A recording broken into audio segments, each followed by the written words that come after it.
I don't know. I feel like there's a connection. I've heard too many cocaine guys just start talking about how they should start a restaurant. I feel like medieval, like, when did coffee happen? Like 1700s?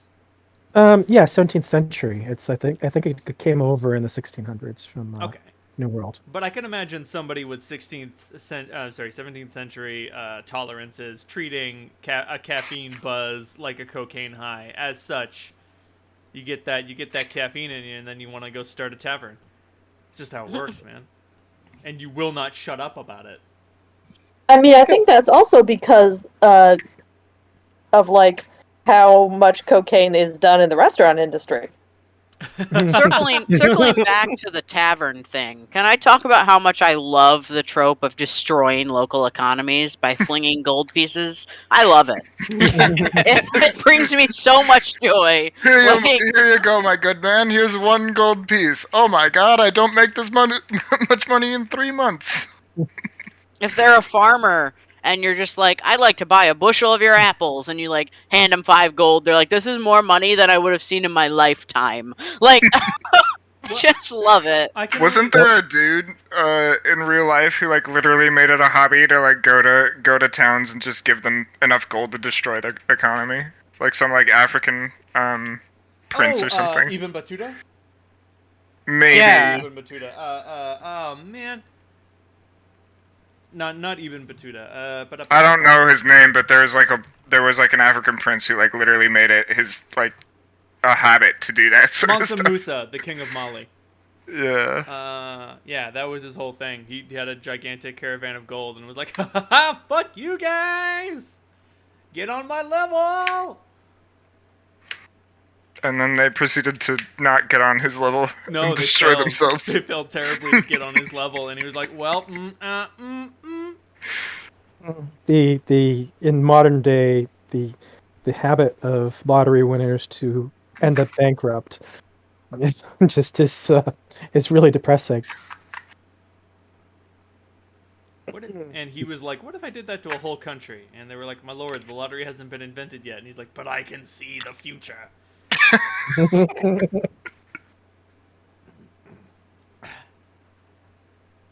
So when we last left our brave adventurers, they had just solved I can't remember the name of the goblin town.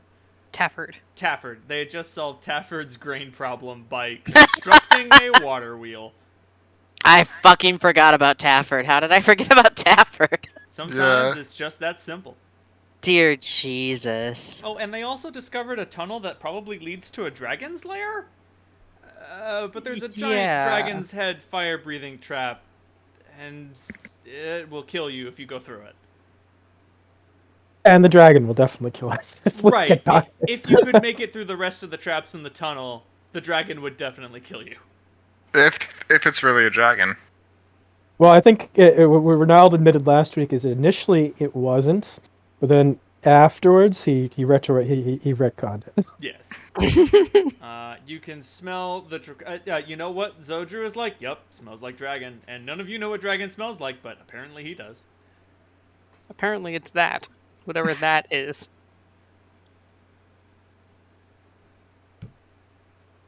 But, every once in a while, the creator takes an active interest in his creation and does something just to fuck around with people. Just to fuck around? Well, the dragon's coming to the surface. Is a thing. I mean, you do remember who trapped them underground, correct?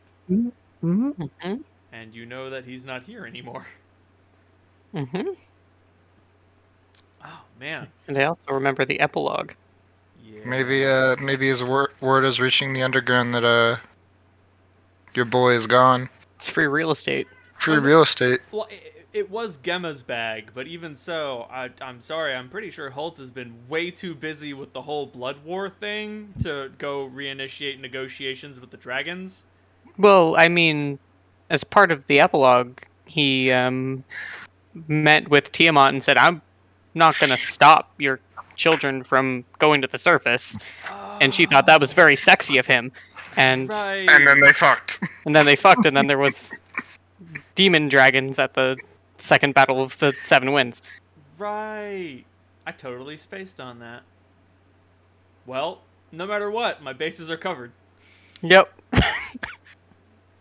Now, you guys will probably have to hang out in Tafford for a few days for the goblins to be finished grinding the wheat.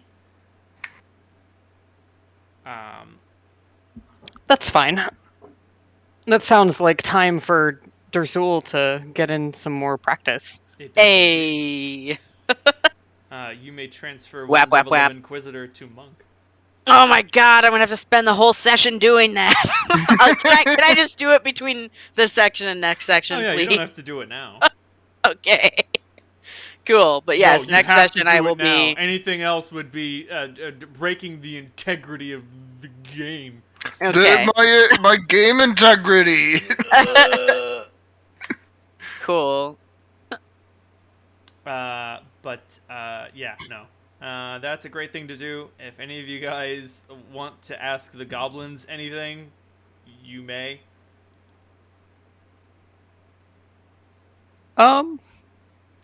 Not particularly. Totally acceptable.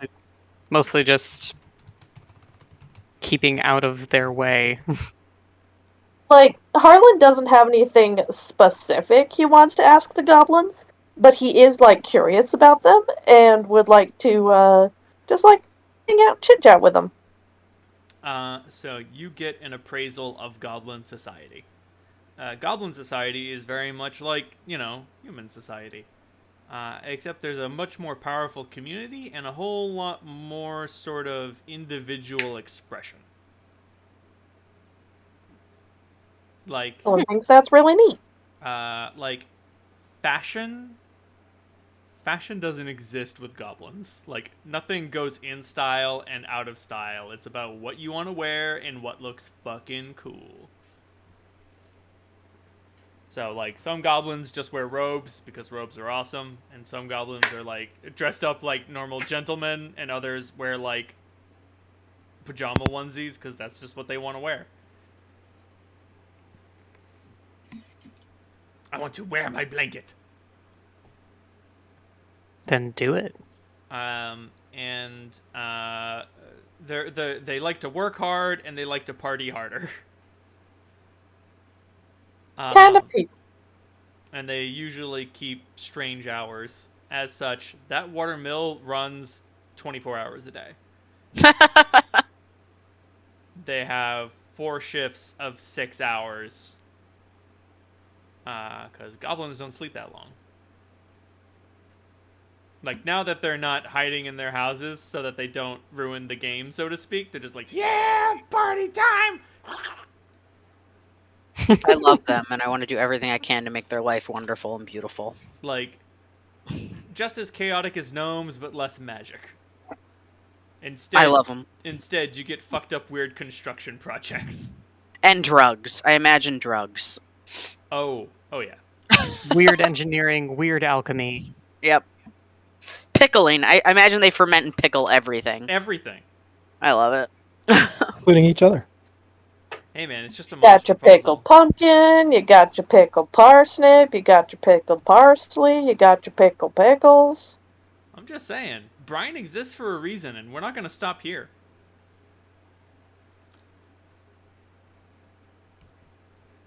There's never a dull moment. They're also very heavy sleepers. Oh, and they have a bunch of dogs! Do they? Yes. Puppy. Goblins love dogs.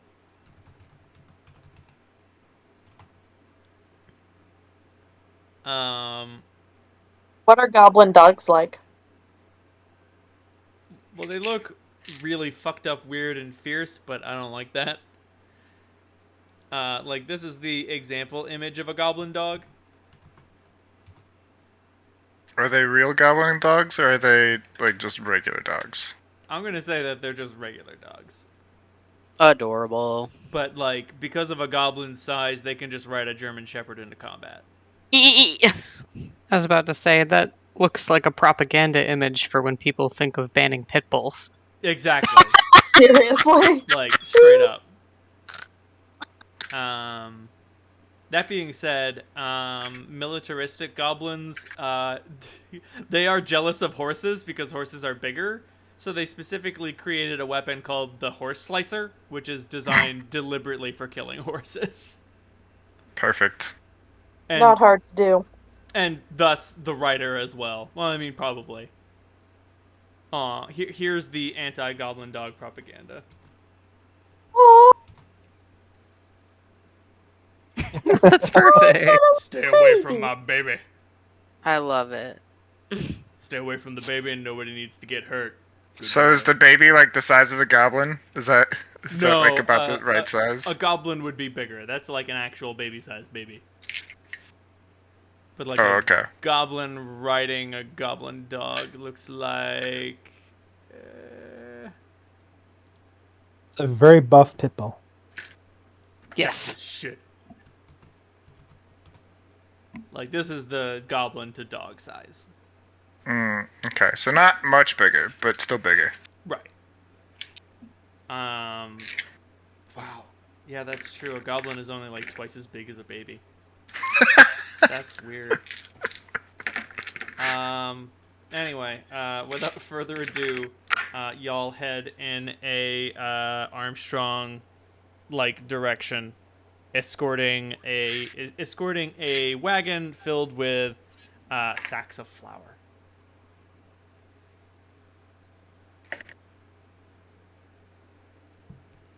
Glad that was successful.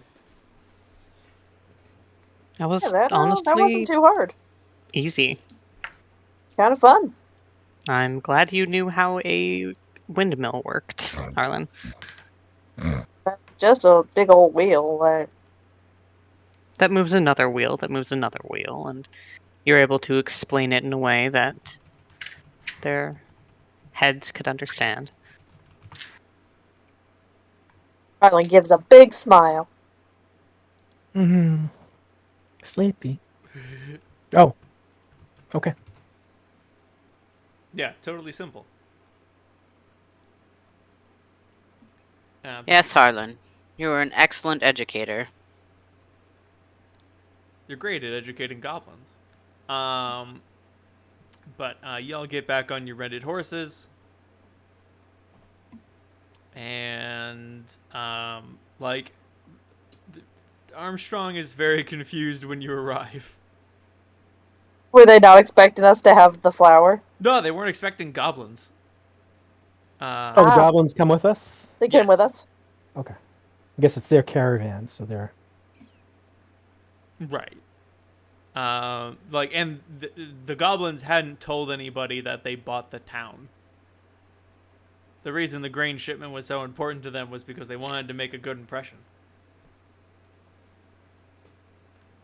Well, It's a they're good- certainly making an impression. And so, you're riding on your horses, they're riding on their dogs, and they, brought a goblin merchant. Oh, can I find a picture of a goblin merchant? Can. Oh my god. Yes. Absolutely. I'm torn between absolutely and absolutely not.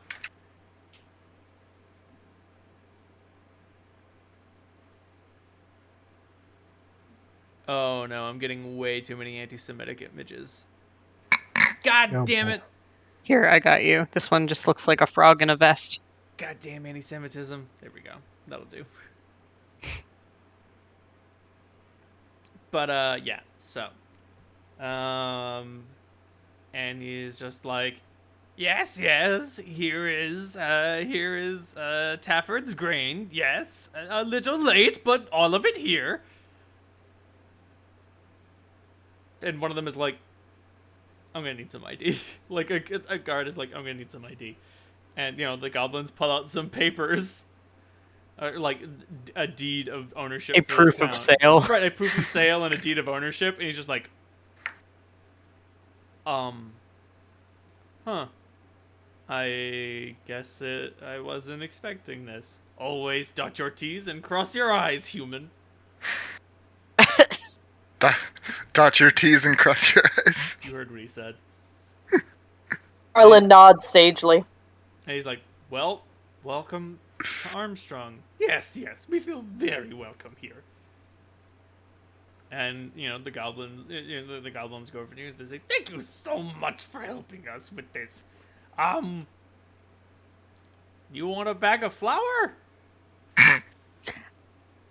No, thank you. Okay. We always remember you in our hearts." And their little wagon goes away. My little wagon. And now you may approach the City Hall. the mayor's office. So how many days have gone by? Total of 4. Yes. 1 to get there, 1 to build it, 2 to wait, and then you have to get there, 1 to build it, 2 to make It's it. like a half a day's travel, half so a day to come back. there and back is 1 day. 1 day to build it and 2 days to wait around, so 4 days. Yeah. And so you go into the mayor's office, and Before we go into the mayor's office, I'm going to cast Disguise Self to make the same look as before. I am disguised. But the kobold, Chooses like half your magical power for the day, right? Yep. I'm in the same boat. If we're going to see the kobold again, Harlan would have absolutely requested a bag of flour to plop down triumphantly on the desk. fantastic. Well, so a goblin will bring you that bag of flour, and then he'll ask for it back. Right, it's just theatrical flour, like. Right. And yeah, Harlan, you go in there and you slam down a bag of flour, and you're just like, "What now?" And it poofs up and fucking covers the kobold. You're like, done. Well, We are a pillar of the community. that you are. I can't deny that. The reports are in. More than the accounted flour is here. Thank you for your service to Armstrong. And the You're goblin welcome. rushes in and picks up the bag and runs away with it and waves goodbye. Harlan doffs his hat. The mayor will be with you shortly. Appreciate it.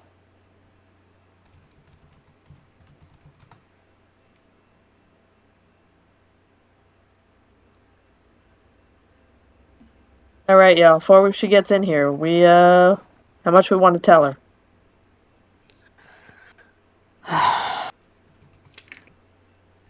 Well, she's dealt with a supposed end of the world scenario before. I don't think we have anything to gain by being dishonest. I don't think she'd be inclined to give us the time of day if we don't give her something.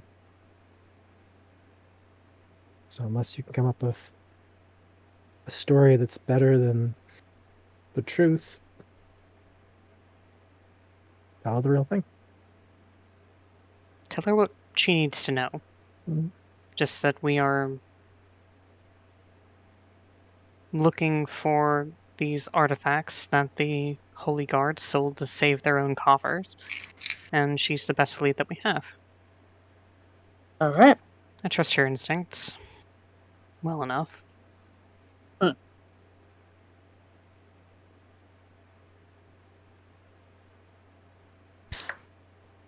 I mean, what's the worst situation if she doesn't appreciate what we're doing? She tells us to leave or put some other faction on our tail.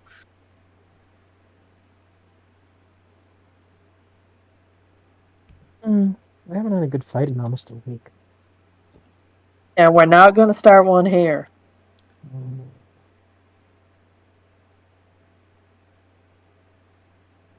Maybe a tavern brawl later? Maybe, as a treat. Okay. You're ridiculous.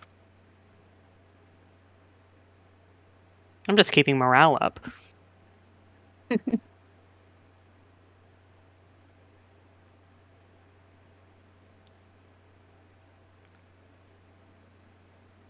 And We wait for our appointment time. right, and a little bell rings, and a voice comes from her office which says, "You may enter." We file on in.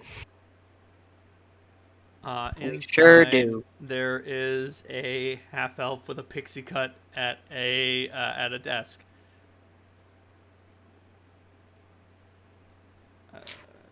Was her hair bright red? It was. Yes. It is. Used to be really long. Jesus Christ. She's only just hit middle age. Holy shit. Half elves, man. Hi. I heard that you worked real hard to get an appointment. How can I help you? Oh, I should mention, like, her office is adorned with, like, trophies. Trophies, awards, scrolls, paintings, and over the back between two windows is a rapier that, like, positively glistens with power.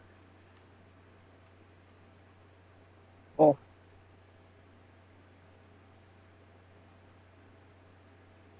Harlan tips his hat. Says, "Afternoon, ma'am. We know you're a busy lady, so we're not going to waste your time. We are here about the end of the world." Oh. I assume you don't mean that figuratively.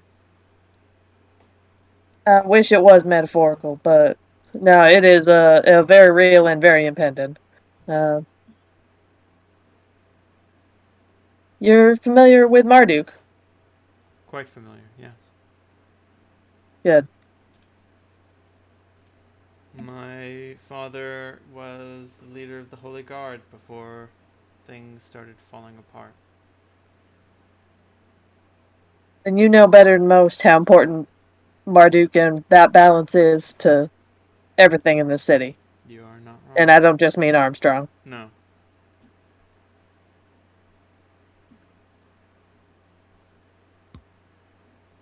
We've been talking to folks with a bit more brains than me, and this lack of balance is starting to throw everything out of whack, and before too long it's going to be a teeter-totter we can't stop.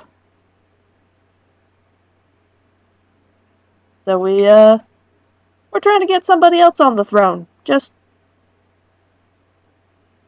you know, for fun, and to keep the whole spinning planet from spinning out of control. Alrighty then. Fair enough.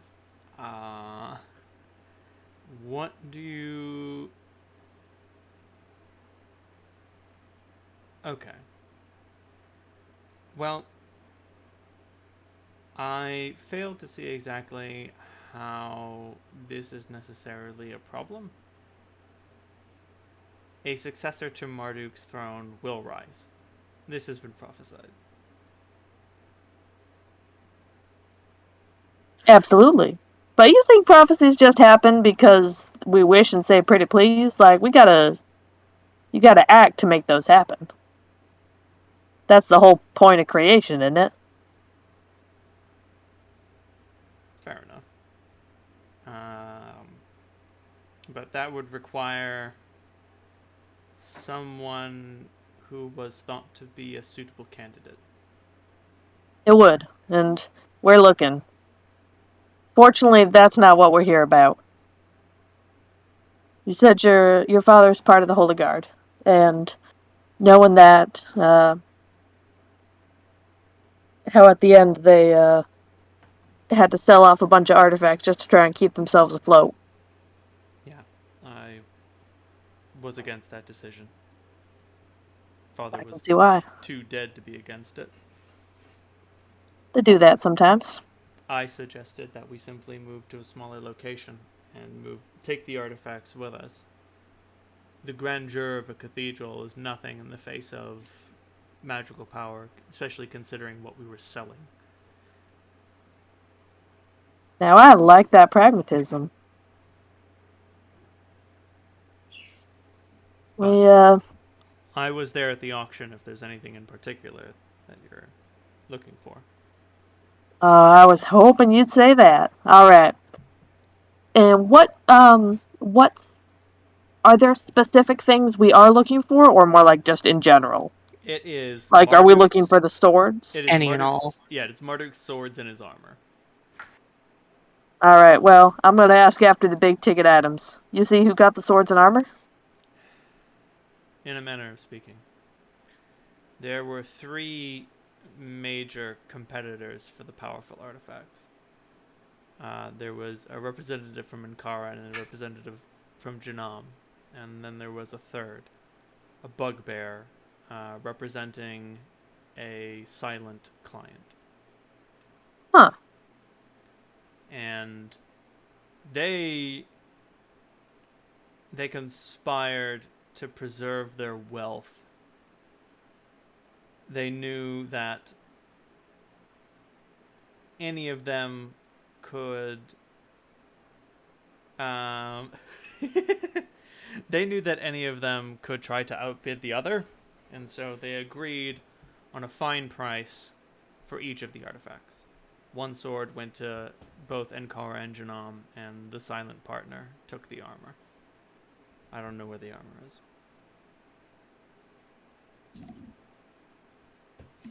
But I have my suspicions. We'd love to hear them. Connor. Yeah, Copper for your thoughts. She just says, Connor. Harling gives a little shudder and goes, that makes a hell of a lot of sense. Oh, I thought you were going to say Connor puts the barrel of his gun in his mouth. Oh shit, game over. Kuh.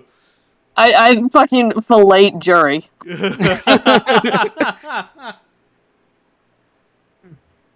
Well, Kara and Janam sound like fun at least. Right.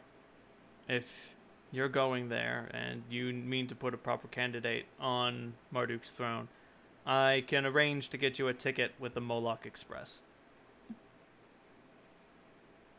Harlan's eyes light up like a little fucking kid who just heard that he was going to Jurassic Park. You're kidding. No, I can get you a one-way ticket to Ankara.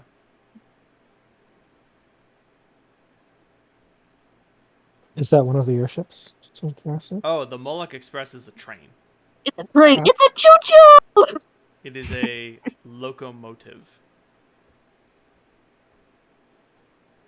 Because I imagine, like, Harlan has, like, seen a lot of the locomotives passing back and forth through D4. Well, it's just one train. It's just one train on one track. Gotcha. And it goes... And is it usually cargo or passengers? Yes. Both. Cool. And it goes up from Connor's Temple through District 4, through Ankara, through District 4, past the Wilds, across District 3, through the graveyard, under the mountains, and into Armstrong. It goes through the graveyard. It does. Wonderful. Ghost train. And it is a mighty locomotive. Goddamn ghouls always on the tracks. Oh, there's no fear. You just fucking smash through those ghouls. What are they gonna do? Stop you? Paralyze the train. Oh dear God.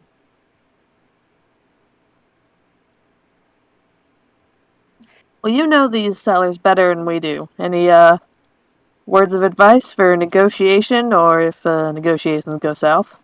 I don't imagine. Oh my fucking God. Yeah. Just gonna save that for later. Okay. She just says, It's not a great sign. I don't think it's gonna be a matter of negotiation. Just be polite. You'll probably be trading favors for favors. Be polite, be efficient, have a plan to kill everyone you meet. That's all you can hope for. But if there's anything else I can do from here, don't be afraid to ask. I appreciate that. My means are limited, but what I have to share. And if you mean to create or inspire a new Marduk, I'd like to do everything I can to help. Well, I don't anticipate that this will be our last visit to Armstrong, so I look forward to talking to you again when we got a little more good news for you. Beautiful.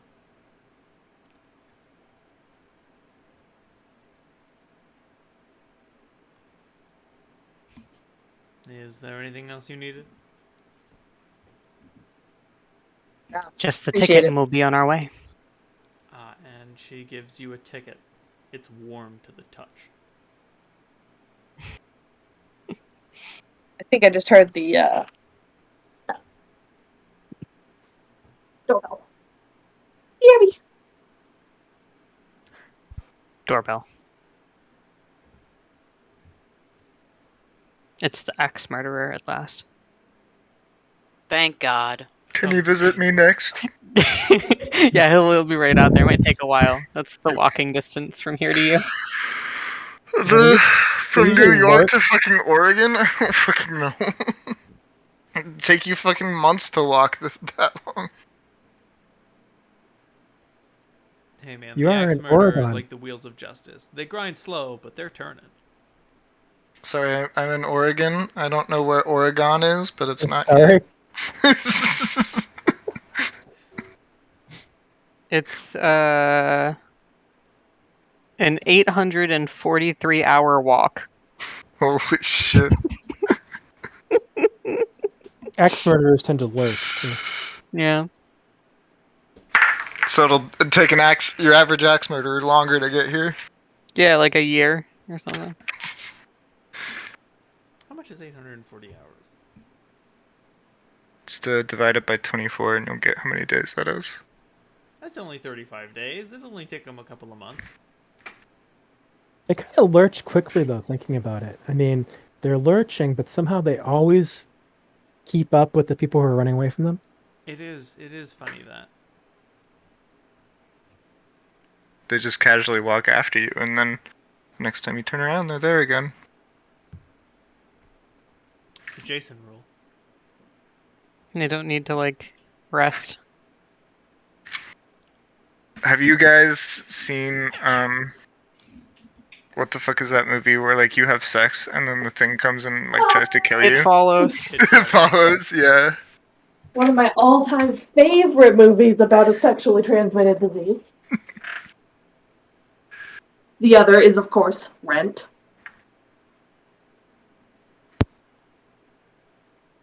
Good call. What are we speaking about? Movies about sexually transmitted diseases, like And It serial Follows Such and as Rent. It Follows and Rent. Oh, yeah.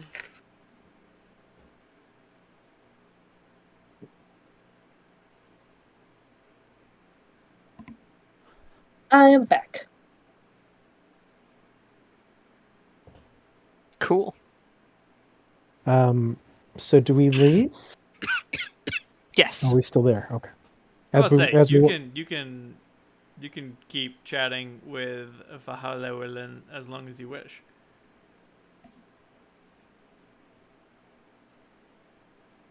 Don't let Harlan be in charge of that because he will make this an all-day affair. This Well- cannot be more than an hour affair for me. I know you got plenty to go on, so we'll talk to you again soon. Good luck out there. Appreciate it. Harlan doffs his hat and off we go.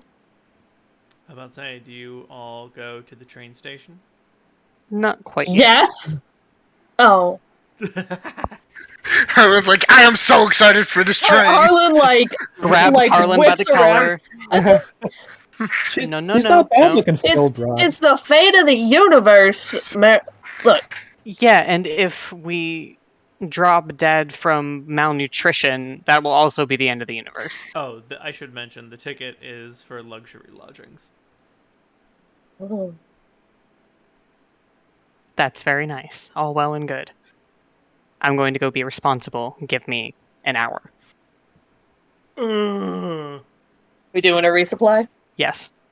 Oh, by the way, on the way back from, did we have to expend rations on the way back, or were we able to get meals on the road? The goblins are willing to provide meals if you were willing to eat them. I was not. I should mention, goblin cuisine is Pickled. Pungent. pickled, pungent, and disgusting. Jurors like- ate it without blinking. Like I Kimchi said, gone bad. goblins, as far as I'm concerned, goblins start with the dirty living feet as a racial trait. So they don't get sickened.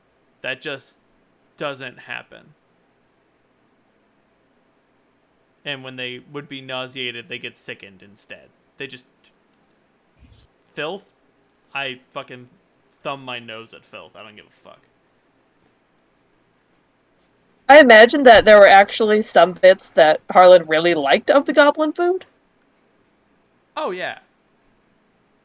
Like, I pictured it kind of, like a yucky version of, like traditional Scandinavian food. Sort of. Like, But they'll a also... lot of, like, fermentation and stuff you wouldn't think of as they'd have food. stuff like the loot too, like the Yeah. eggs that are where the hatchling is like pretty much fully developed, things like that. Yes. Also, Lutefisk. And let's not forget... what was the big thing that I wanted to say? Because Lutefisk is pretty gross. Oh, and like a goblin will just eat like a fucking raw tomato. They don't care. Is that unusual? That sounds delicious. In my experience, eating a tomato do you like mean an apple. Do you mean a potato? that would be That be too. more. They'll just eat like a potato. They don't care. Yeah, They fear no botulism. I don't think they They can get fear no botulism. botulism. I need to pick up some more trail rations myself. So, if you're going to the store, I I'll come sure am. I'm gonna buy some more trail rations and sell off this feather token. I am also gonna top off my trail rations. But I'm not gonna buy any more bullets. I am gonna hold out for see what Ankara's got.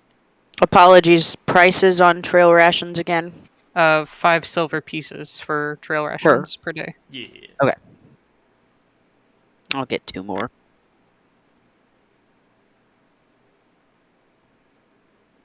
Yeah, I might as well stock myself up to 8. The feather token base price is 500 gold pieces. I'm going to try to negotiate to that amount by selling it up as something pilfered from a ancient tomb. Give me a delicious diplomacy roll.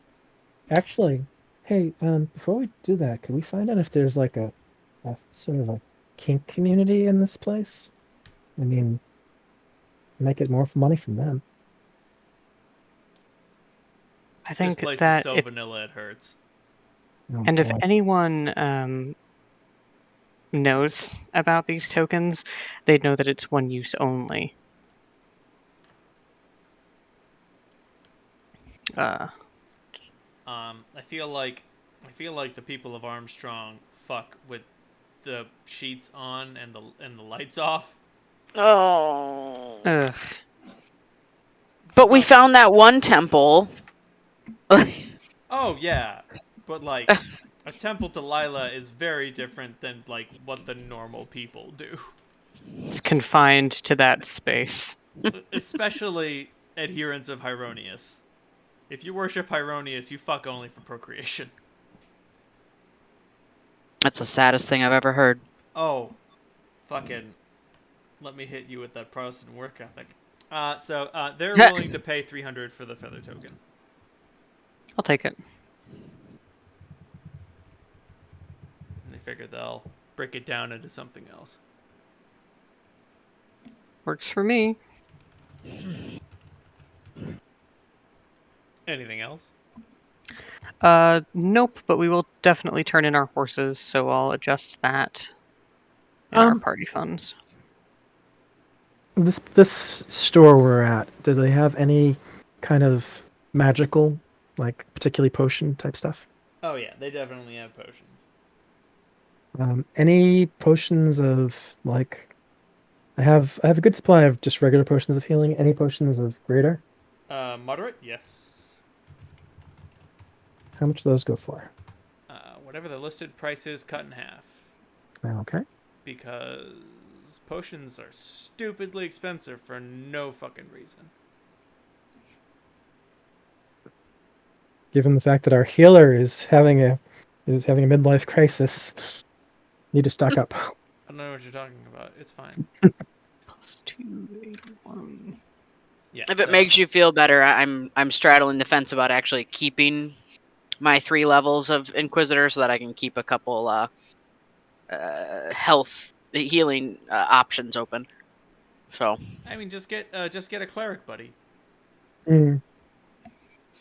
yeah, I suppose we could. Sadly, the cocoon is gone, but I'm certain you could find someone else. Oh man, so I started playing Total Warhammer 3, Yeah. and you get to play as Fantasy Russia, Bear Cavalry, and everything. Yes. And one of the leaders of the Russian people, I'm sorry, Kislev, totally not Russia. She's Tsarina Katerina, and she's just like an ice witch. But the other one, I don't exactly remember his name, but yep, 150 gold pieces for those delicious, delicious cure mod potions. But the other leader is a fucking Rasputin looking motherfucker. And like he's got a torch like that never goes out, and it's just got fire, and he's a fire and brimstone preacher, and he can't die, and he goes crazy. Like, he's the most Rasputin motherfucker I've ever seen. Just like, imagine if you had Rasputin, but you got rid of all the sexual assault. Sweet. Just like, Is there such a catchy song as well? unfortunately, no. Oh, damn. But not being all legendary lords are incapable of dying, but he reduces the time he spends dead by 2 turns, and then he can reduce it by another 2 turns to a maximum of 0 turns. So every time he's defeated, he just comes back and he's like, "All right, shit stains, let's go back and get him." Let's go back and get him. We'll get him next time. Right, my lord, you died. Fuck off, I died. I don't believe in that shit. You don't believe in death, sir? No, sir. How much do the potions of moderate wounds weigh? 1 pound. Good. Hokey dokie.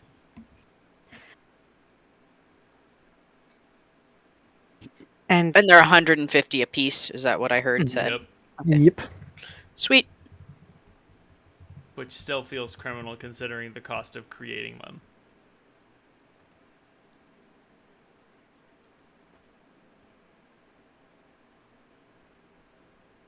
Maybe we should get an alchemist, buddy.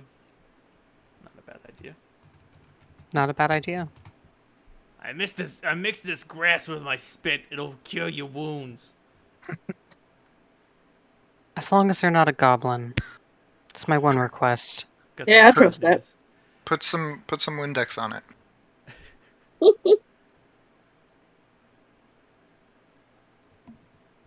Harlan, Yeah. it's time to go to the train station. Choo choo. Meredith, Hmm. you have no fucking idea how long I wanted to go on this thing. You can even hold the ticket. He does. He's fucking vibrating.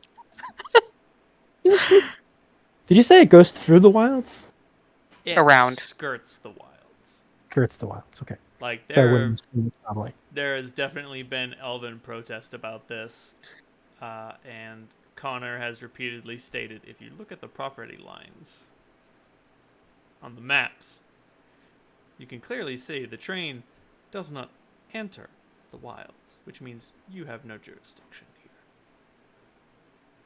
And then they say, rah, rah, rah, the pollution knows no borders, and he just says, that's fair. But it does not matter, because the law is borders.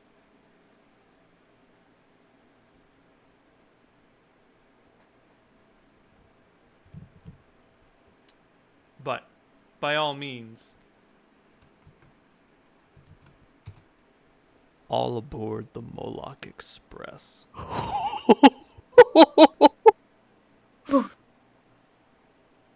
This thing is huge. That's a person right there. Yep. That's a human person. That's a human person! Yeah. It's Boy. a lot. I guess they must have very big cows in the track. Yes, cows. That's what that's meant to move. Mm.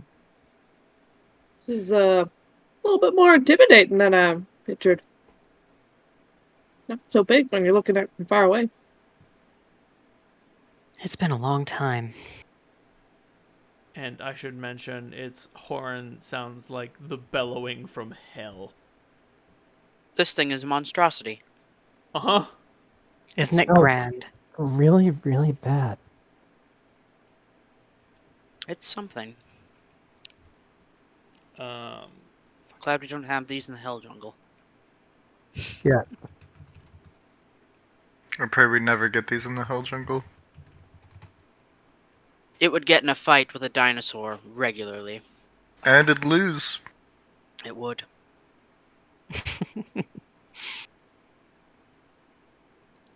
I'd pay to see that. yeah, its horn is the horn equivalent of the screaming bell. The screaming horn. The screaming horn. It fucking screeches. And something has to cut through the fog. Oh, I hate that. Thank you. You're welcome. That's what I'm here for. Like, oh man, the fucking screaming bell sound effect is both in Total Warhammer 2 and Vermintide, and whenever I hear Yup. it, I fucking shit my britches. It's like, it's time to go feral. Right. Oh shit. Oh shit, the cops are here. It's horde time. It's horde time, baby. Let me check my watch. It's horde o'clock. Oh no. But the ticket taker is a hobgoblin.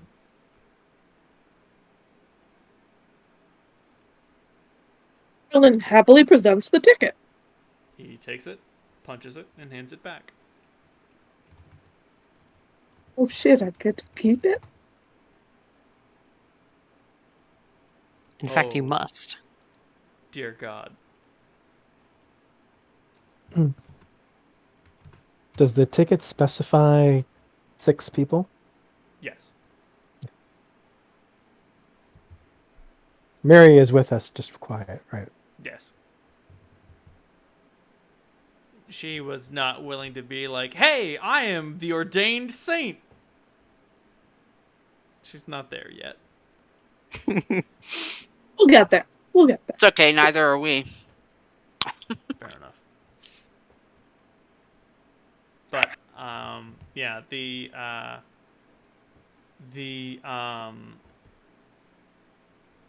so there are cargo cars, laden with wheat and foodstuffs and such, and other materials, and then there are the coach carts, which are just like seats.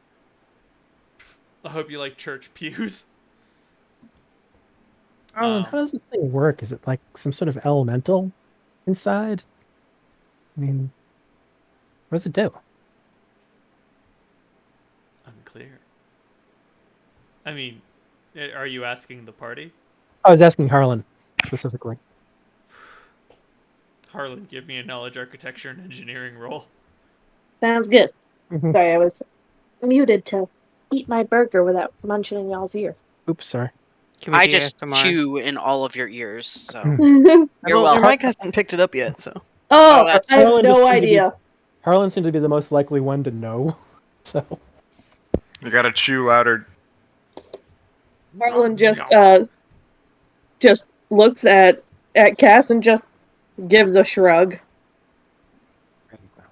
I couldn't tell you, but I bet we could find someone here who knows. It's really unclear. It seems to run on some sort of fire and produce some sort of smoke.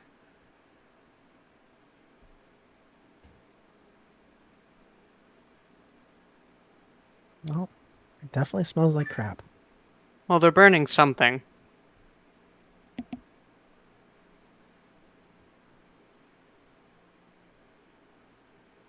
Oh well. I guess this is being experience. It sure will. Oh, can we ride on top? What? It goes pretty fast. I don't think you'll want to. Do we have to ride inside it? Yes. Unless you want to be scraped off the sides of a tunnel, yes. I'm just not particularly interested in being inside that thing. Are the church pew cars, are those the quote unquote luxury ones? No. Or- Right. You get to go to luxury seating, which is actual like cushioned furniture, and your own private cabins. But you're still not in first class.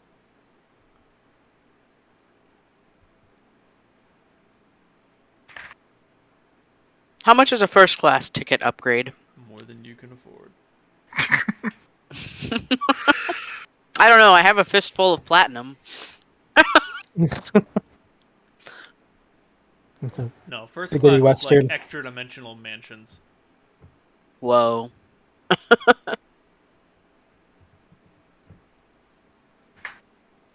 If you aren't paying in astral diamonds, they don't care. Oh yeah, no. That's understandable. I was about to say you can ask a hobgoblin bailiff for any information. Did Connor finally get in with the consortium? That's a good question. Looks like it. Oh crap. Boy.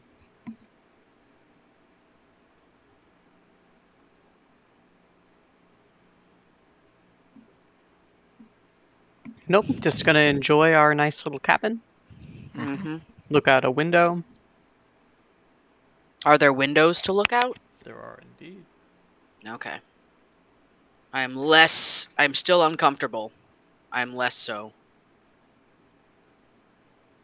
Oh, is someone experiencing some claustrophobia? Someone doesn't like. Durs does not like small, enclosed, metal-lined spaces. I can't imagine why.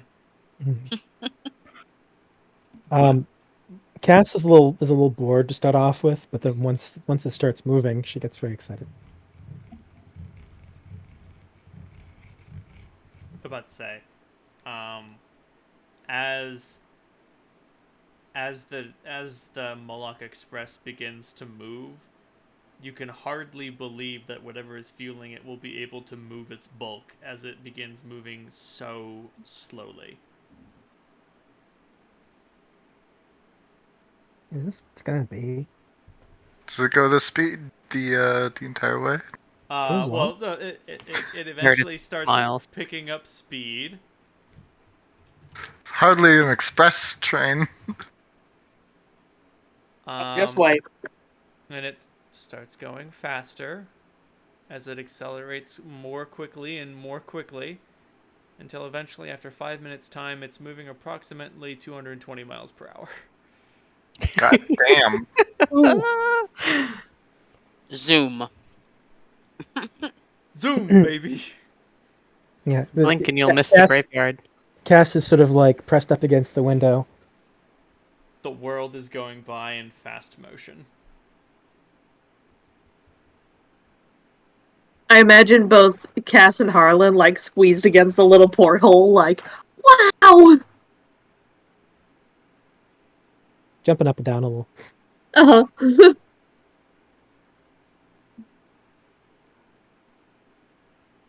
Oh wow, everything just sort of becomes like a little line. That's really cool.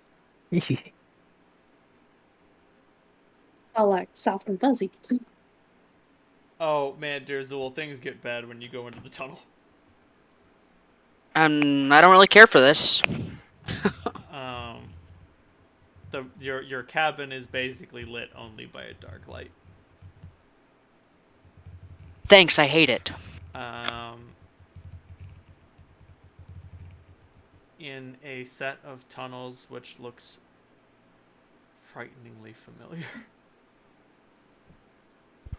Oh, fuck. Derzul. Psalm. Yep. You've seen these tunnels before. We sure have. In a different place.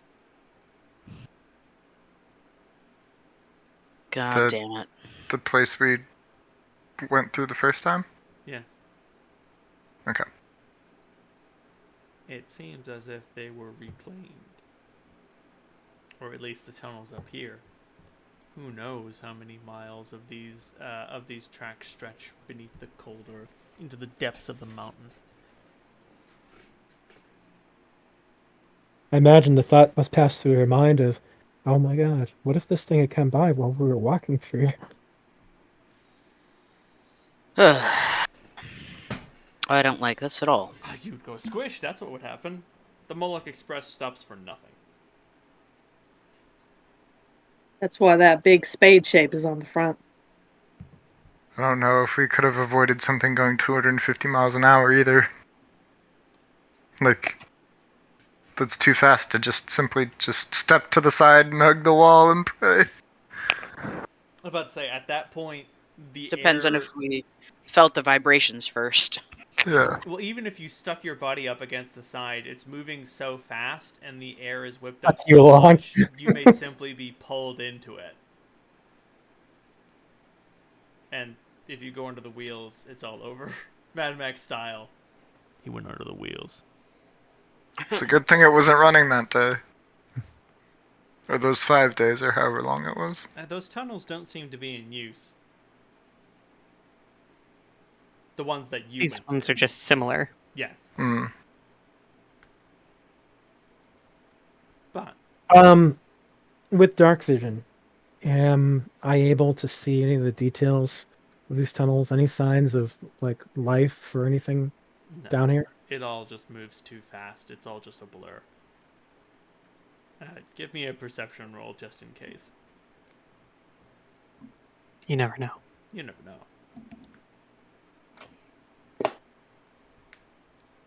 We cannot discount the perception scores of ASMR. Can I roll perception as well? Do you want to look out the windows?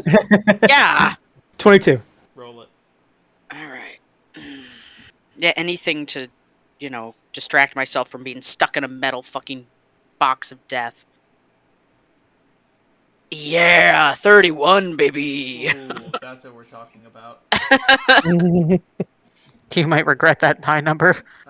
Okay. That's alright.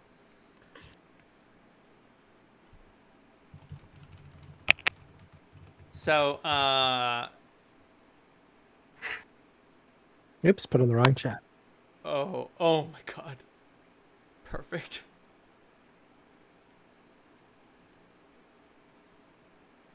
Oh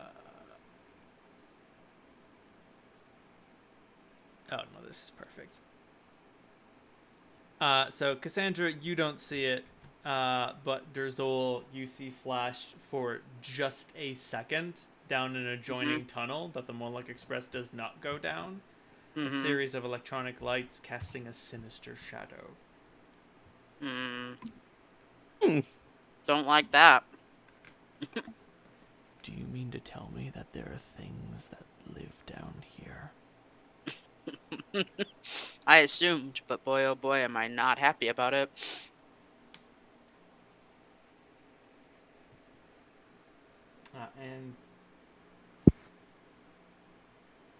Is there a dining car, or did someone come by and take orders from us? Yes. Or which? People come by to get orders. Let me get my right Oh, okay. tavern generator.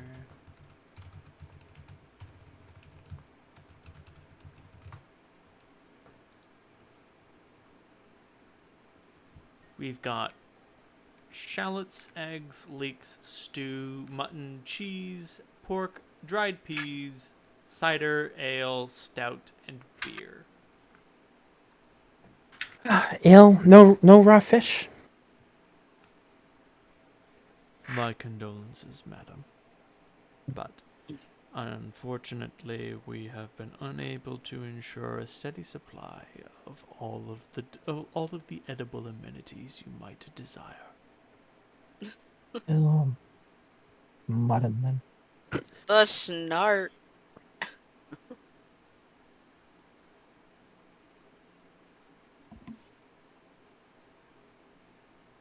I should mention. I just got your reference, Dave. Well played. I should mention, like almost every employee you've seen so far is a hobgoblin. How common are hobgoblins? Pretty common. Okay. They make their own little civilizations and societies. They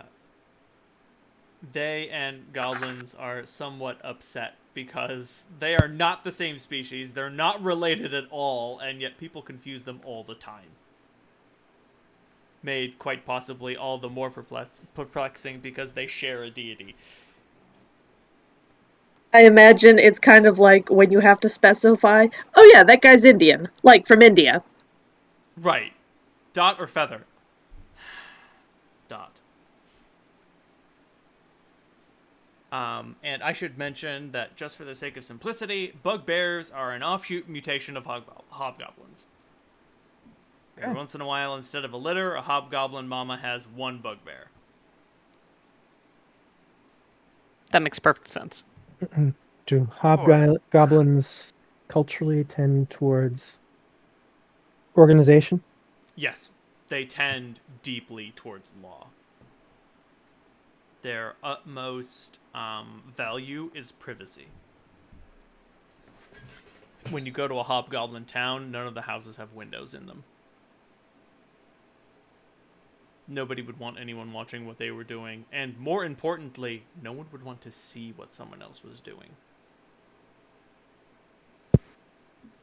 So very Something unsafe down to not have windows in your home. Oh, absolutely, but their cultural imperatives supersede safety.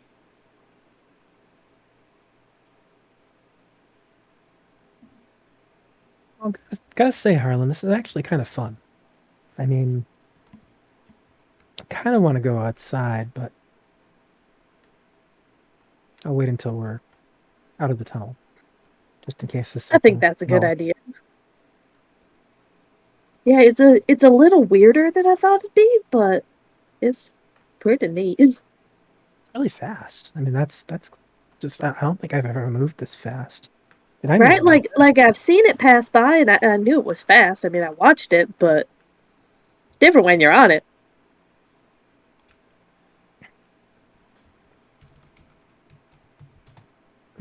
yeah, I saw a herd of Sleipnir one time, and they moved close this fast, but not quite. Limited to.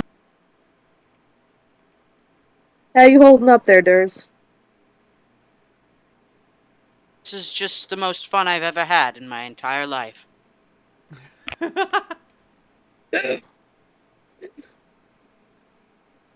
Obviously. Can't you tell?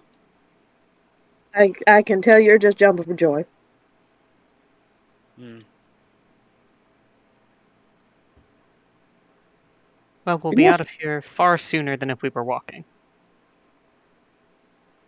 it might be better though if they had some really steep declines and some really steep inclines, and maybe a loop. Now you're onto something. Dear God. And you guys come out of the tunnel and slam through the graveyard. Like, you guys get through it in an hour. Holy shit. That was the graveyard. Like I blinked and there it went. I told you. Just was a way we could have gotten the vampires to come meet us. Right on the tracks. Yeah. I deliver a beat him with blood challenge. next Meet me on the time. tracks. Thud.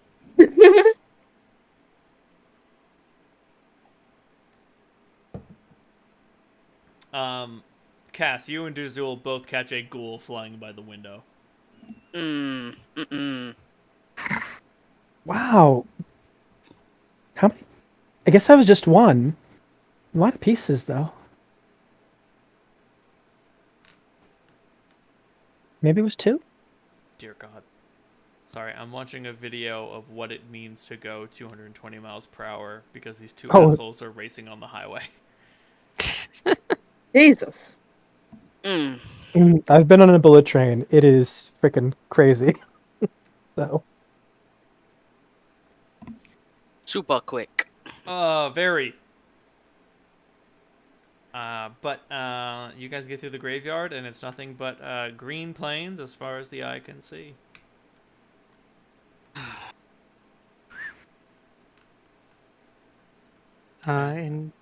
In Elvish, Meredith's going to ask Durs, do I need to worry about you? No, it's not completely comfortable, that's all. I'm much more wedded to wide open spaces, that's all. This is cramped. And it feels very civilized, and I don't always have the best luck around civilized. And he kind of does like scare quotes, civilized people. Well, But it at least we pays have to a ride into luxury sometimes. exactly. At least we have our own private space. Well, if anyone looks at you twice, they'll have me to contend with. I appreciate that. Security would probably be less likely to throw you off the train. I would love to see them try. I think I would enjoy that as well. Thanks for checking on me, but I really am fine. Yeah, she'll leave it at that. Take you at your word. He really is fine. Mhm. He just doesn't like it. Mhm. And then you guys skirt by the wilds. oh, Oh, Lord, that's a lot of trees. look. Something huge moving right in there. Ah! Damn. Couldn't figure out what it was. Right too fast. Can you see your house from here? No, we didn't have a house. Your tree, then? The wilds is pretty big. And we were sort of in the middle of the outskirts on the other side. It was more like a camp.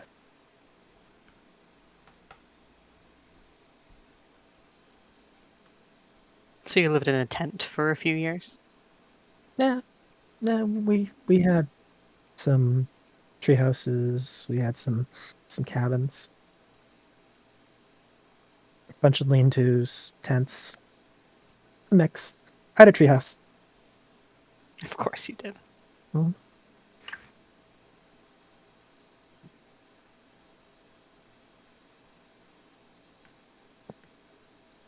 my girlfriend kind of complained about it a lot, though.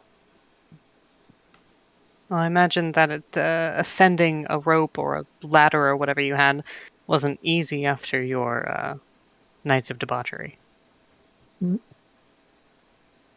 Yeah, I suppose I should have gotten a rope. What, you just scaled the tree like a little monkey? No, I had a ladder for her.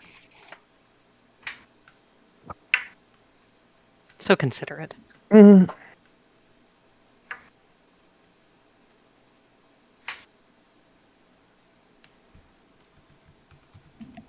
They weren't having nights of too much debauchery, or they wouldn't have been able to scale a ladder.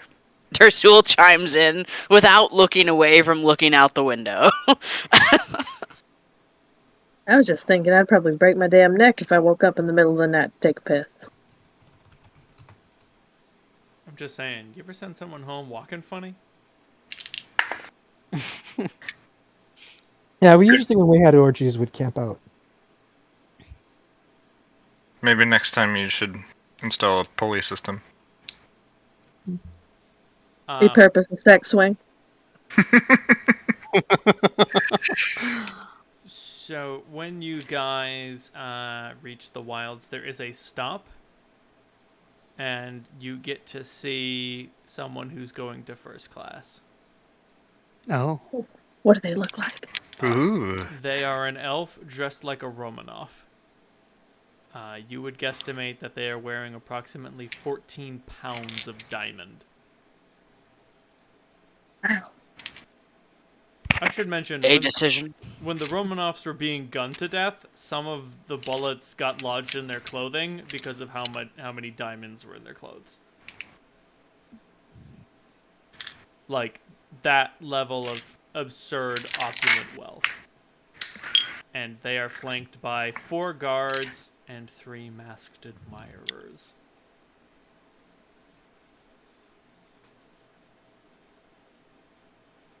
Oh, one of those guys.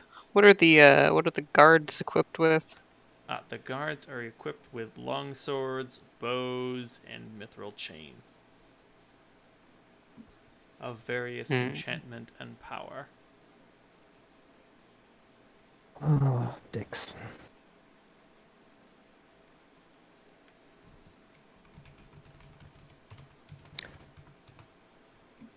Well, there's one reason that makes that made life in the wilds a little bit of a pain in the ass. All the fucking elves.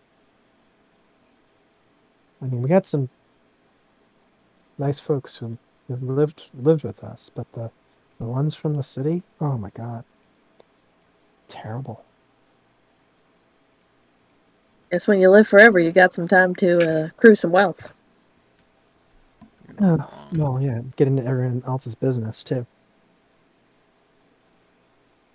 Oh, that's just not just an elf thing.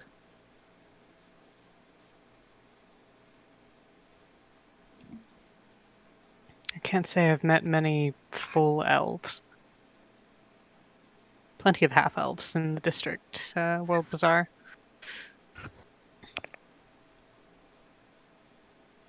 You're not missing out. That's what it sounds like. Is it possible to move between the cars? You can go to less expensive cars. You cannot move to more expensive cars. Now, when you move between the cars, are you outside or are they? Is it some sort of solid connection between them? It's a contained umbilical. So there's no obvious way to exit while the train's in motion? No. Like catches on the ceiling? No. And the windows, like, there's no way to open a window. Is that a challenge? Don't break the window. Not from me. I was just kidding. I Mostly. bet there's a lot of wind with us moving this fast. Be nice to feel it. All right, I won't do any property damage, Meredith. Don't worry. I wasn't giving you any look. This is just my resting expression. Mm, Don't worry, the look was for me, Cass. Don't worry, this is just the natural shape of my face. Meredith's quite capable of glaring at multiple people for multiple reasons simultaneously. She's I always like been a to really good think multitasker. that I exude an aura of disdain. It's taken me years to cultivate. No, that stick you inserted up your ass when we were kids helped a lot with that. Proud of yourself. She's got you figured Shrugs. out. Shrugs and looks innocent. Arlen offers Cass a crisp high five. Is Meredith the kind of person to master the art of smiling without actually smiling from underneath the fucking mask? 100%. With my bluff score, absolutely. Oh, dear God. Even worse, laughing without smiling. Hmm. Huh.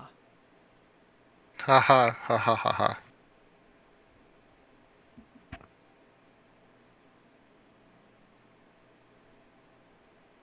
Don't know what you're referring to.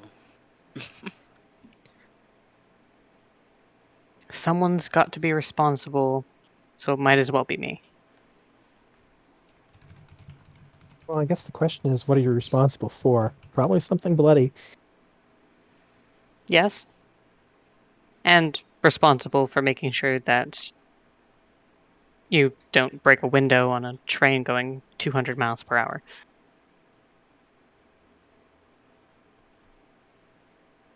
You're no fun. I am no fun at all.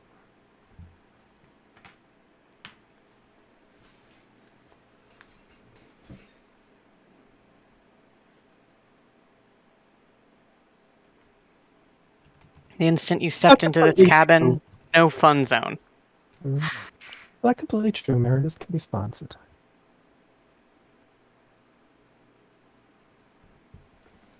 You're just trying to be nice. No, it just depends on the amount of alcohol you've consumed. That's, that's there. I didn't know Hardest- Meredith could get drunk. The hardest thing they have here is cider, so I haven't been drunk in a very long time, Harlan. You know you've made it when a circle of taverns around a district have cocktails named after you. Now, Meredith, what liquor do you long for? Oh, goodness. I feel like you're a gin girl. Yeah, I was about to say a Absinthe. really good gin. I can see Meredith getting into the absinthe ritual. Mm-hmm. That's With the also sugar very cube. nice.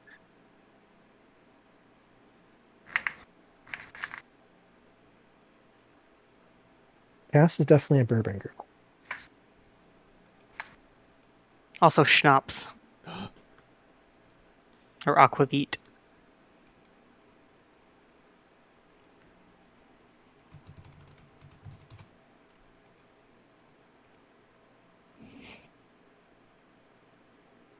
Oh, dear God. Don't say that. I don't think I can say no to something like this. Uh-oh. You guys end up rolling past the wilds and through a passport gate, at which point a series of like hobgoblin bailiffs ask for your tickets and just inspect them.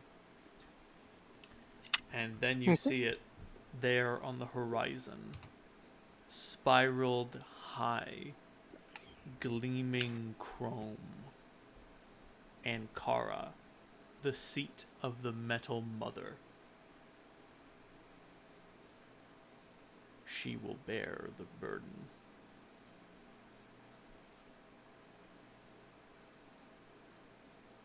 No, it's a lot of metal. It sure is. Can I make a knowledge religion check on the Metal Mother? You may. Know about the Metal Mother since, she likes me for reasons.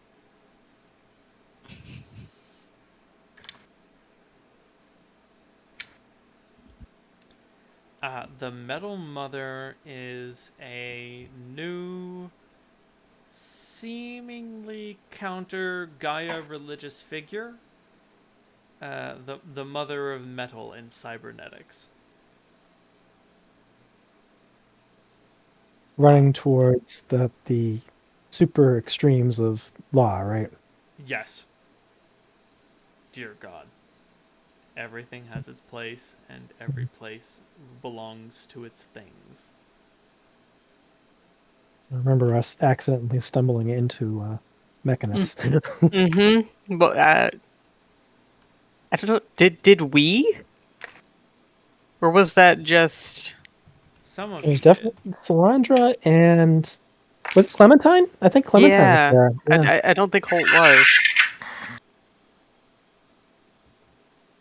Clementine Guys, was stepped through a mightily fucking offended. tree. Yes, because there is a chrome tree at the heart of Ankara, He tried tree striding through the fucker. and you ended up on Mechanos instead of somewhere else. Right, because you were desperate to find trees to tree stride into because there weren't any.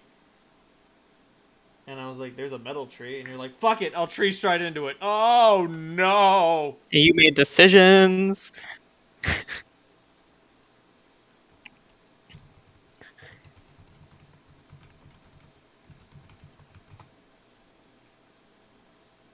Well, their laws aren't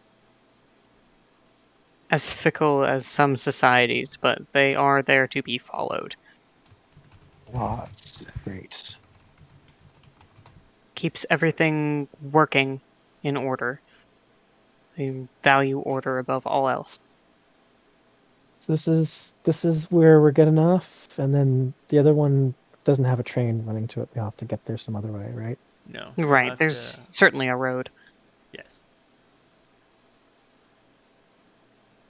Ooh, lawful neutral. The prime directive prohibits me from helping you. Good luck. It also prohibits me from getting in your way. You're not wrong.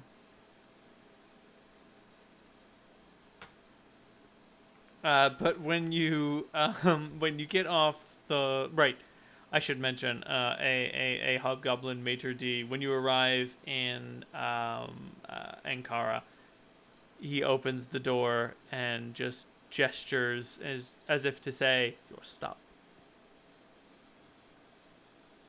Do the other patrons tip the hobgoblins? No. Okay. Harlan doffs his hat. We collect our Okay. things and leave. Your Yep. luggage is provided. Oh, good. Ankara is a world of flesh and metal. More Can't smell- chrome than man. I can't smell anything green here. Can we just get back on the train? No trees. I think no- I no- think I no prefer grass. the train. It's, Oh, it's you'd rather like to be in this big steel box a bit longer? If my choices are big steel box or big steel world, I'll choose the box, thanks. And like as you're on your way out, you're approached by disciples of the metal mother, breathing breathing incongruous prayers through metal lips. Are they like wearing masks? Yes, among other things. place is like the reverse of the wilds. Sorry, what did the disciples say? Nothing. It's just muttering prayers. Hare Krishna. I was about to say that's what I was going for. Yes.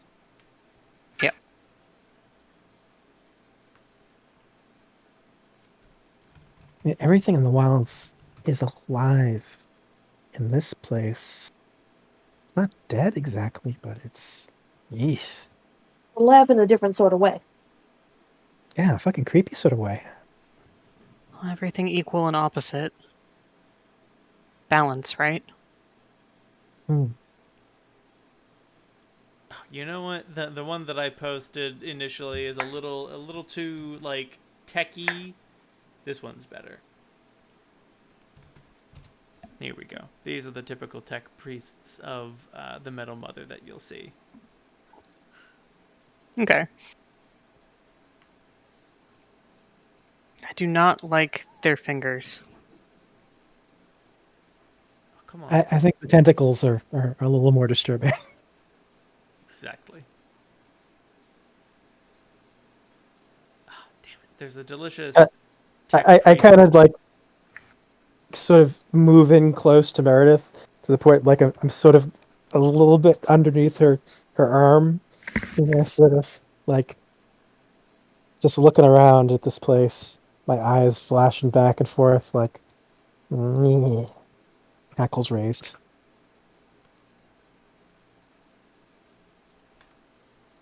That's fine. She'll definitely keep you close as we move through the train station. Do the tech priests try to stop us? No. No? Okay. They're just here to bless your arrival. Oh, that's fine. That's kind of nice of them.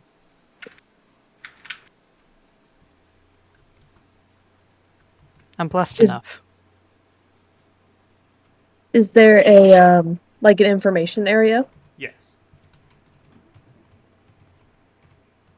And did we did Favaliran tell us who purchased the sword, or just that it went to Ankara? It was purchased by the state of Ankara. Ah, okay. Like, it was purchased by Ankara as an institution. Well, if that's the case, then it probably went to some official holding. Museum, maybe? I'm about to say either a museum or a formal vault of some kind. Well, Arlen trots up to the information desk.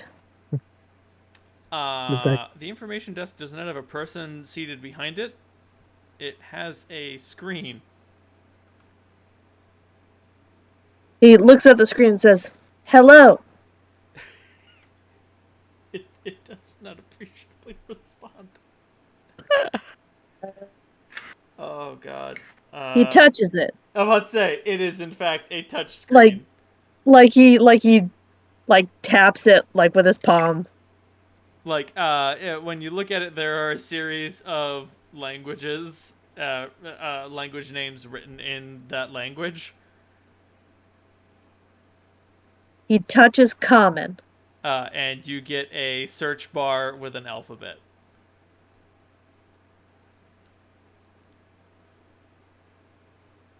All right, let's see.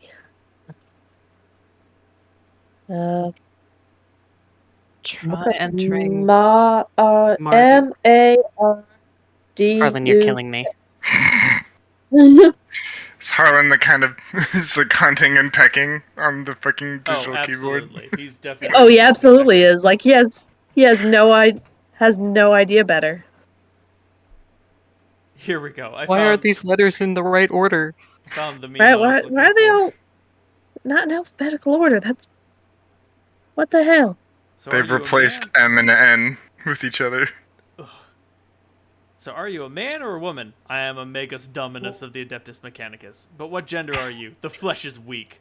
Yeah, but what's in your pants? The light of the Omniscience. I love this. You look up Marduk and you get a textbook definition for Marduk. The son of the creator, blah blah blah, champion of the army of the seven winds, who came from the heavens as the creator's only begotten son, who challenged Gemma. Marduk, the big space button. SWORD. And you get a technical description of Marduk's arms and armaments. He wielded twin greatswords, one in each hand, and a suit of splendiferous armor.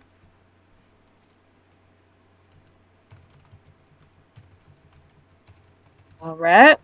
And then he starts painstakingly typing out Marduk sword location.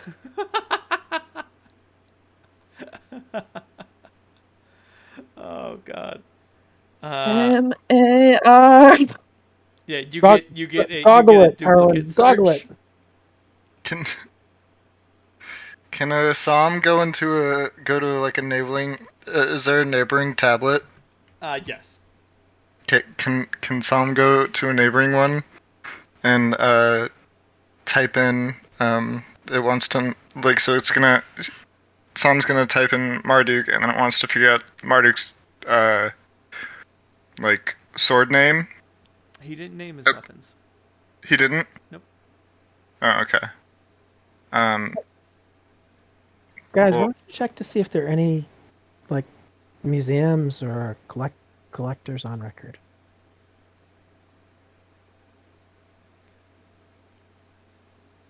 Alan types it out.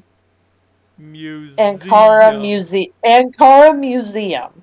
There is definitely a museum in Ankara, but it seems to be devoted to the discovery and rise of the Metal Mother. Might be a private collector. Worked for a couple of those in Wind City.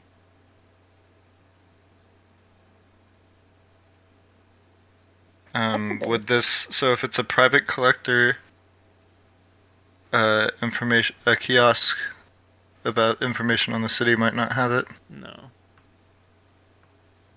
So we should probably ask around somewhere else. And I mean, the terminal is only going to give you the information that people want you to know.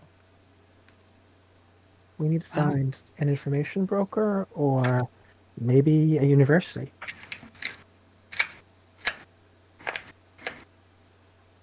We exit the train station.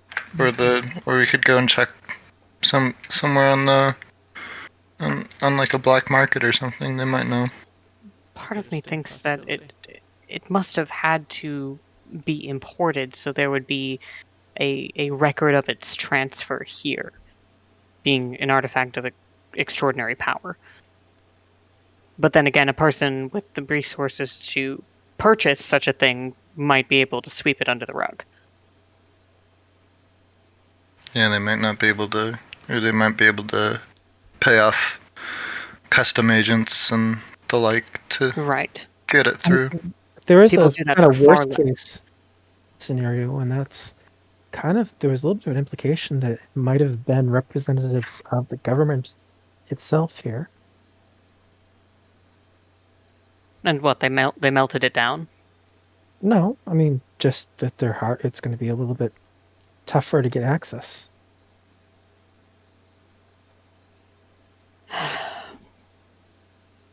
Favors for favors. You're probably going to have to start climbing up the tree.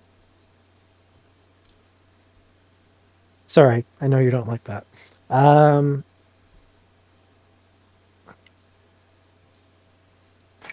Literal trees, no. If we could find a scholar, like a university here, who, you know, we could find someone who might know this stuff, or find a good, I don't know, I don't have any criminal connections in this town, so. Does anyone? No. It's a lot easier to approach scholars than it is to approach criminals. Particularly if you know, and Cass kind of like changes her cleavage a little bit.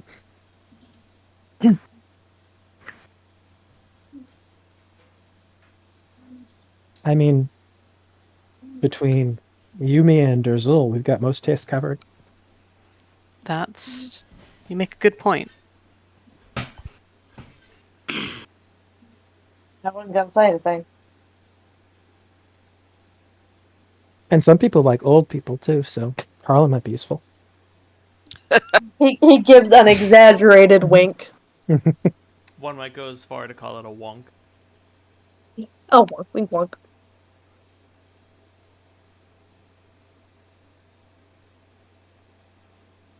I think that's as good a place to start as any.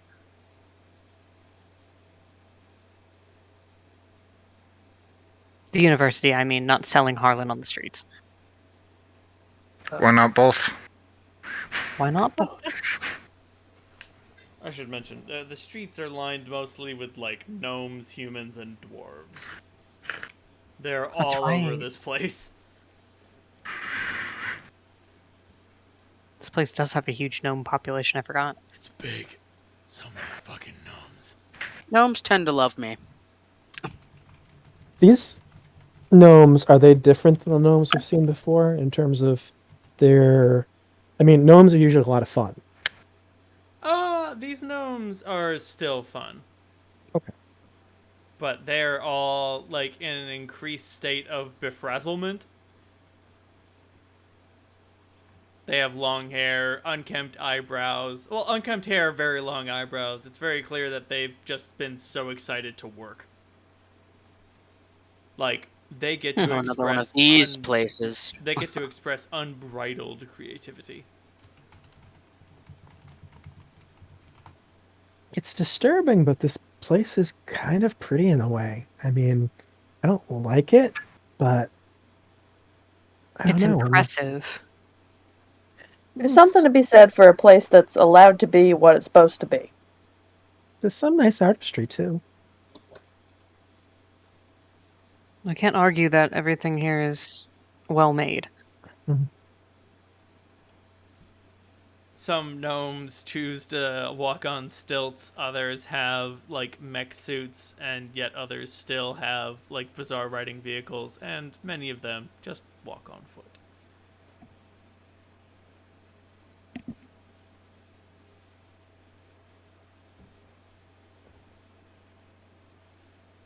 I'm trying to find an image. It's a dude who's in like a big steampunk costume with giant goggles and stilts, and it says, "Say what you want about this man, but he's going to the moon. What are you doing?" And that's the sort of vibe you get from basically everyone.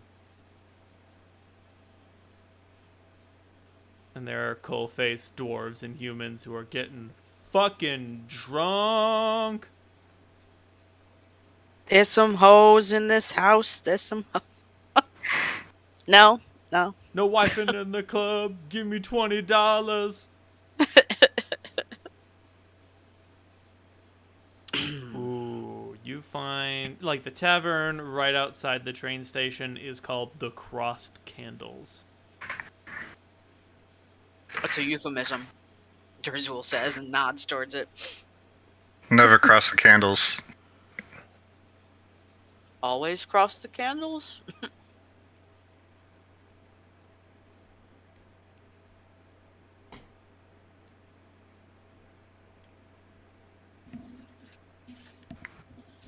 Like the order seems to be have been limited to the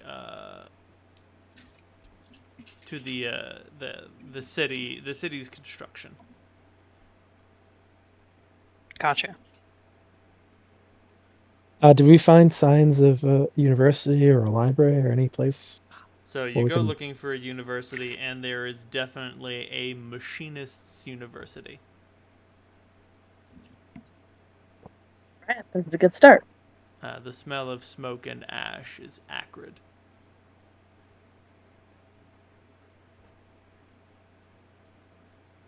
Oh. This isn't like the universities I know.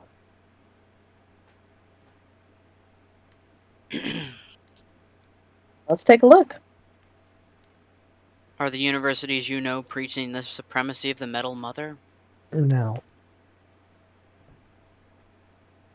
Like poetry, philosophy, magic, that type of stuff. Hmm. Oh, We're in a different world right now. that is not what they teach here. Philosophy is a pointless field of study. There are no correct answers.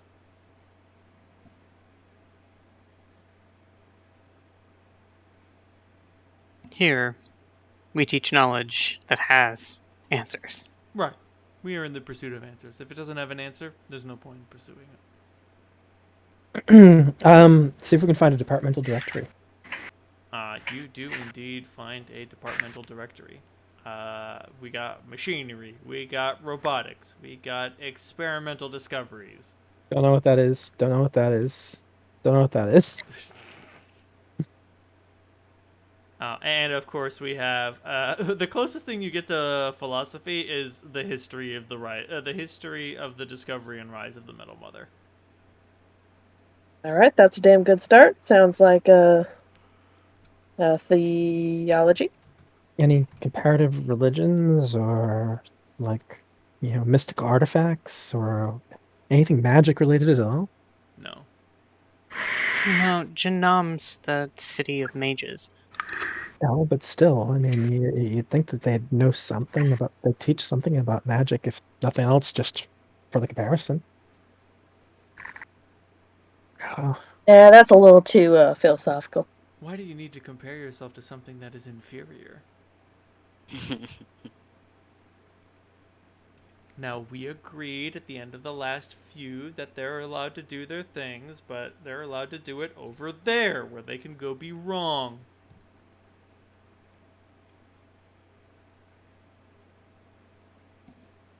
Hopefully both sides have been avoiding weapons of mass destruction.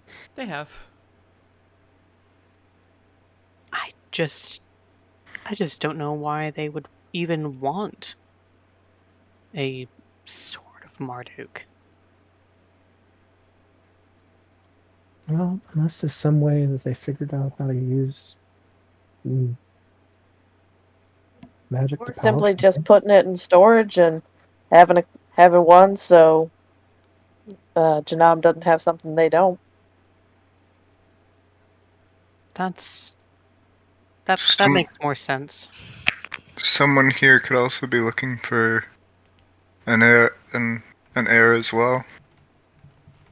Maybe using the sword, like we want to use the sword. Could be. Or looking to put the Metal Mother in a place of more power. Yeah, or maybe they're trying to keep someone from doing it. That could be too. Of Metal course, Mother there's is one. the one that fed the seed. There is one other thing. I mean, swords are made out of metal, right? Right. Maybe it's like an offering. Yeah, that could be. I like that idea. I don't. Maybe they're breaking it apart or melting it down.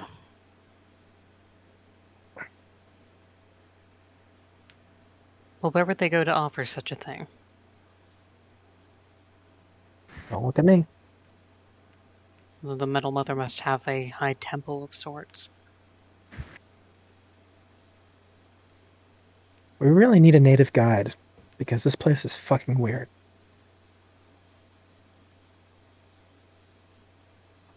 Harlan gives that exaggerated wink at Cass and unbuttons the top button of his shirt.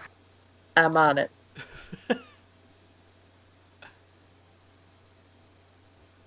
Oh dear. Oh, Harlan's on the seduction duty. Cool. You've inspired him. I think he'll do fine. Where are you going? Who are you going to try to seduce? No one in particular. He's just goofing around as we're looking around at the different departments and trying to find. Is there like a help desk? Well, I mean, the area you found has directions to each of the departments. Is there a is there a person I can talk to? Or is there Why? or am I just gonna get a robot? Here's a map. I mean, the problem is we can't really be subtle about this because we don't know what the fuck we're asking. Well, let's make our way to the history department. See what we can come up with there. Is there a history department? Yeah, there's a department on the history of the Metal Mother, Oh, which is better than nothing. yeah, I guess. This place is just depressing.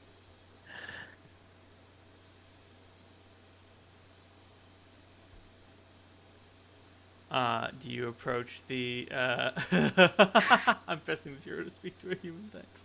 I've got some bad news.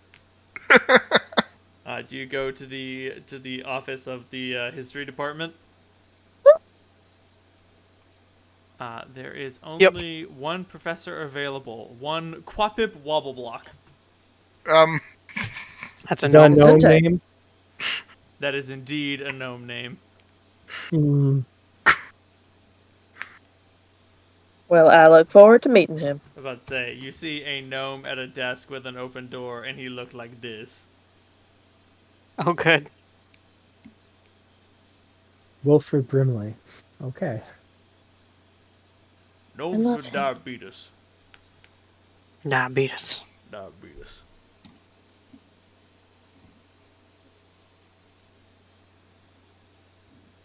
Does he have a little nameplate so we know what his name is? Yes. Cool. Harlan doffs his hat. What time of day is it? It is about to say it's only like it's not quite evening. The sun is going down. Afternoon, Dr. Wobbleblock. We were wondering if you'd be available to answer a few questions about the history of the rise of the Metal Mother and the city as a whole. Oh, why, yes, it is my office hours after all, and you're a student, right? My eyes aren't what they used to be. Absolutely. Give me a beautiful bluff roll. You do not need to roll high.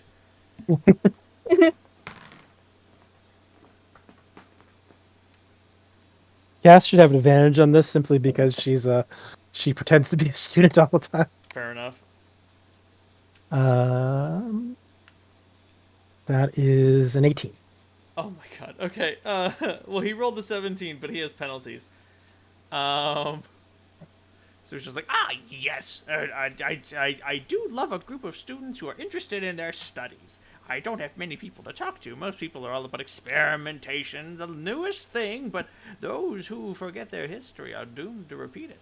And those who turn away from the Metal Mother are born toward disaster. But what were you curious about? Well, we were sort of wondering about how the Metal Mother has been, how her worship has responded to the deities around us, kind of like an anthropological study. Very So, interesting. yeah, so like, with you got the big guys, right? Like, you got your Gammas and your Selenas and your Mardukes, but how did the Metal Mother like come into all this? Like with the death of Marduk, how's she handling that like theological disruption? Well, in order to begin this discussion, we need to talk about. In order to begin this discussion, we need to talk about the birth of the universe. All right, I'm with you. Everybody give me a raw Constitution score to remain awake. All right, disadvantage on that one, probably. Yeah, you're good at pretending. Nat 20! Oh, You fuck said yeah. a raw con? Yes, Not to fall asleep. Not fort or will, just con? just con. Oh, thank goodness. It's your raw ability to remain awake.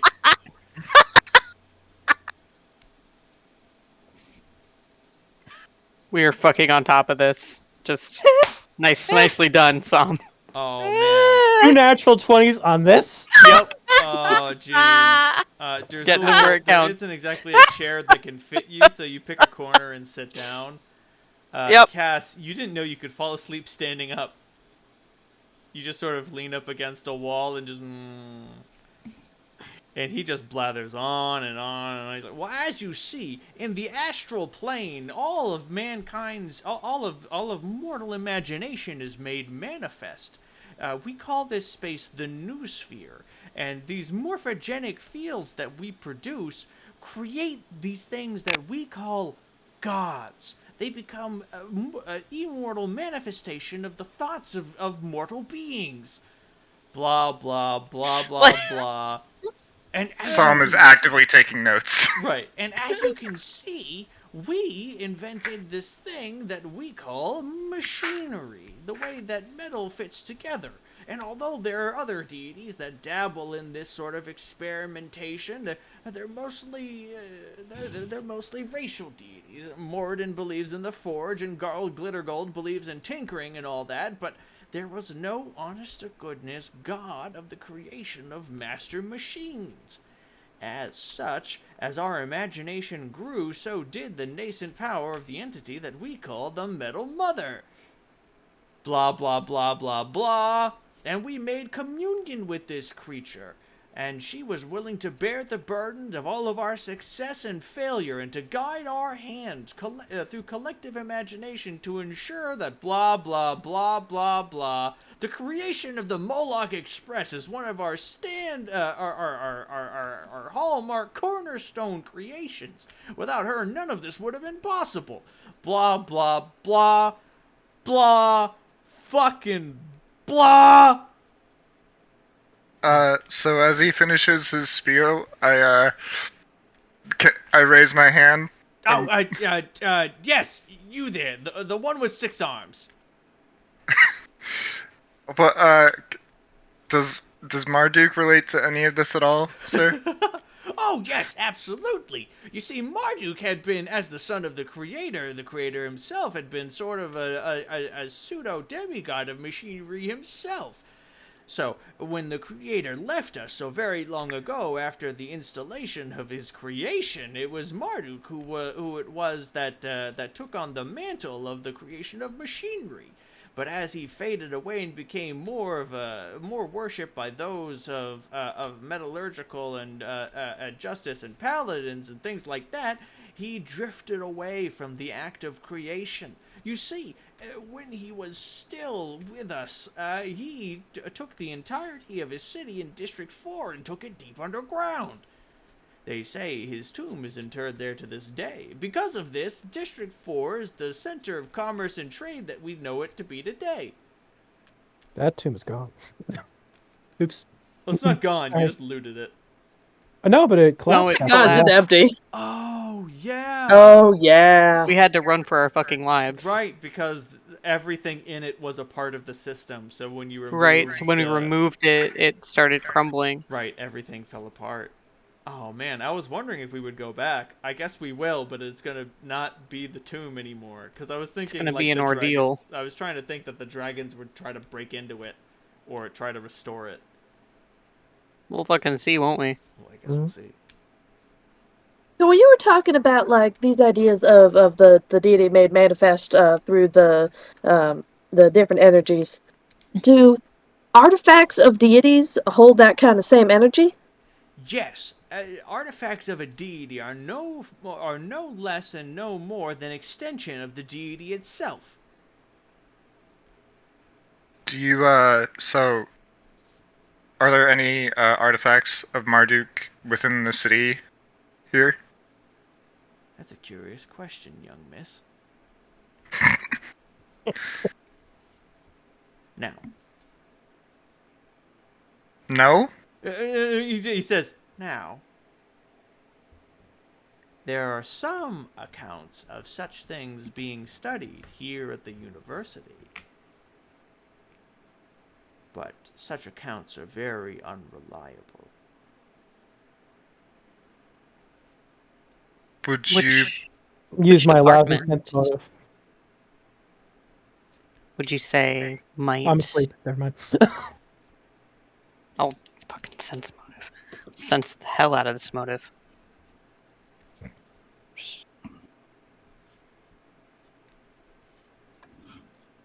Is that the first, like, straight thing he said this whole time? Yes. 19 on sense motive. Yeah, the two of you get the vibe that he might know something about this, but he's not supposed to tell you. Of course, we're just speaking in hypotheticals here. Oh, yes, thank goodness. The wonderful, beautiful world of hypotheticals. So, hypothetically speaking, if such artifacts came through here, they would be studied metallurgically to see if there is a metallurgical connection between machine and God. Oh, that makes sense. That's actually pretty convenient. I had a metallurgical question myself, and which where's that department? Oh,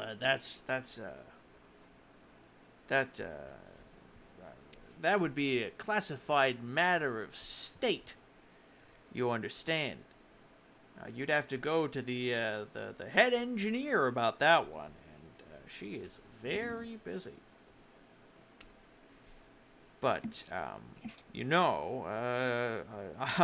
have a nasty habit of misplacing my notes. It could so happen that if I were to be sufficiently excited by the discovery of some sort of perhaps an ancient text of some variety, I might misplace those confidential documents. It happens all the time, you see. Oh, of course. And like he waddles We're over to only the door mortal. and just closes it very slowly. hypothetically, where would we find these ancient texts that you're looking for? Now, I mean, I've heard on some loose accounts that there is a cavern where ancient dwarves and gnomes practiced this sort of metallurgical art, trying to create machines like we do today. Which leads to the distinct possibility that they contacted the Metal Mother a long time ago. And if that's true, their journals and religious records would have some sort of record of this sort of activity occurring. Hypothetically speaking, of course. And considering how invested we are in anthropological pursuits, makes sense that we might be the perfect people for the job. Oh, yes. Hypothetically speaking, you're very interested and very capable of performing this task. And hypothetically speaking, I'd be mighty obliged. Hypothetically speaking, he's a lot sharper than he pretends to be. Hypothetically, would you have a map or a way to reach these caverns? Oh, hypothetically speaking, yes, I have indeed mapped a roadmap to this location, and hypothetically, through hypothetical deep earth sonar, I've been able to map out this entire section. So, only your schedule and responsibilities to the university have prevented you from That and leading an expedition? That and a distinct lack of funding. That I can understand. And because I'm old, and I went on an adventure once, and that's how I lost my legs. And he takes his wrench and clangs it against his legs, and it makes a hollow metallic noise. Oh, both of them. Oh, my. Yeah, it was terrible. I got ripped to shreds by an aboleth. They wanted to enslave me, but I was a little too long-winded for them, so... And he goes on and on and on about how he got into this adventure with an aboleth, and he talked them into vengeance. Impressive. Strangely enough, that's how I survived. In their rage, they were willing to unlock my manacles, and I was able to crawl out after I cauterized my wounds. I should call you Dr. Badass. It was the most horrible day of my life.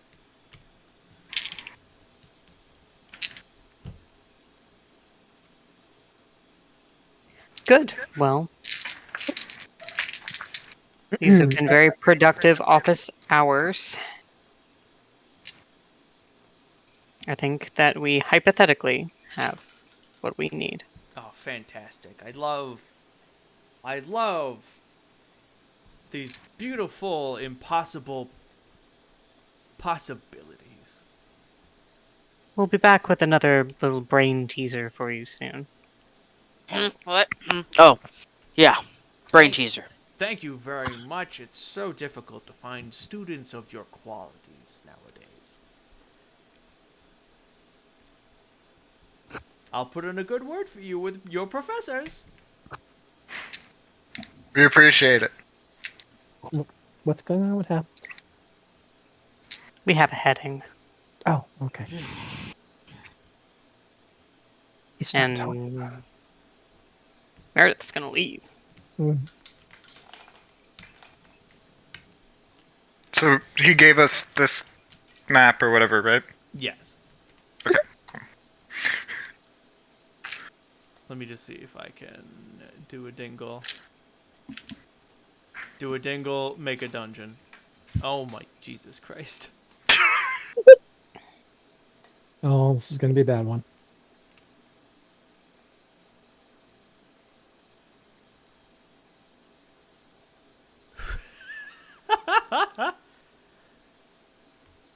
Dear God.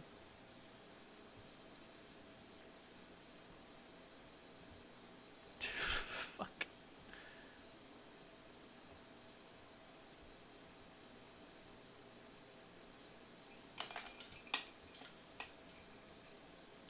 This is beautiful.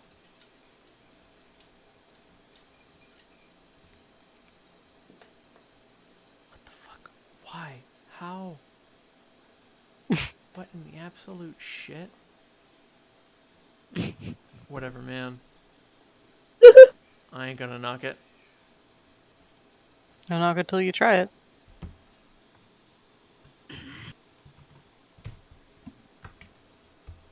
Holy crap. You will be entering near the stairwell by room 18. Your goal is room 14.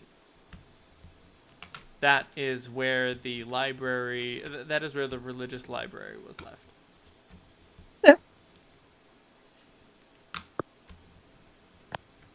Oh, maybe there'll be some loot. So 18 to 14.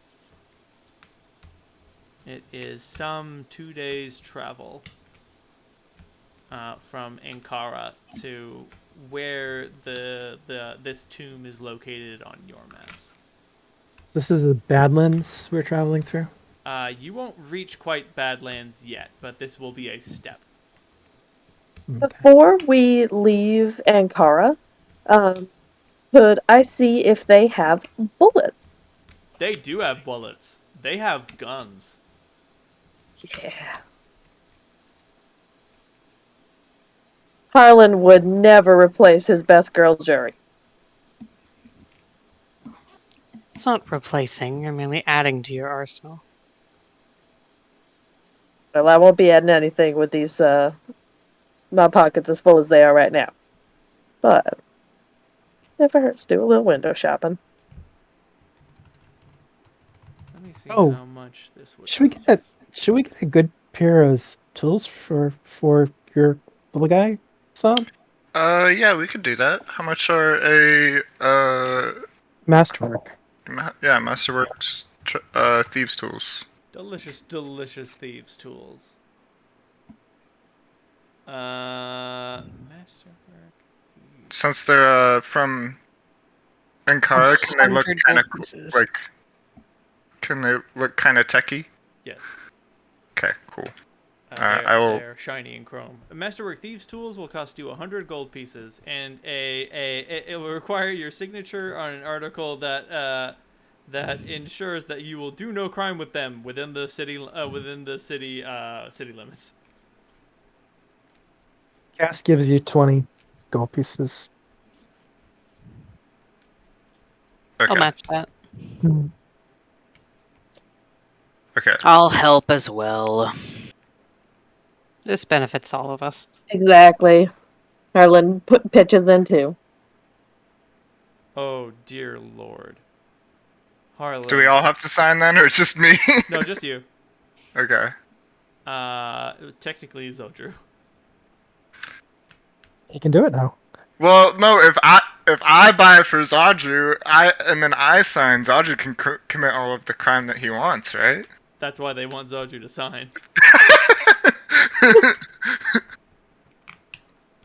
Sure. Me and Zadru will both sign. Sick. And I mean, it's only within the city limits. You're not even sure. And it's only with those tools. Right, and you're not even sure that this is like magically binding. They want it on record. And it's only really if I get caught, right? Right.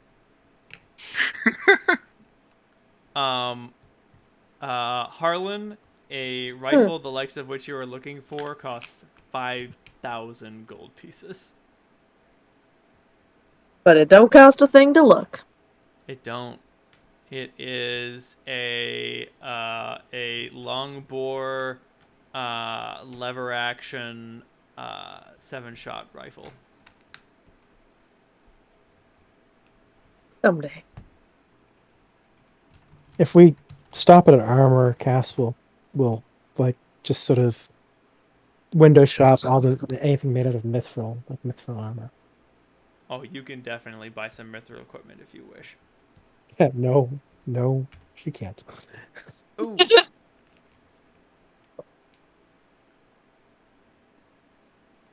So pretty. Beautiful material, but you pay for it. Mm. Oh my dear sweet God, Harlan. Oh. I do believe I've got a case of the vapors.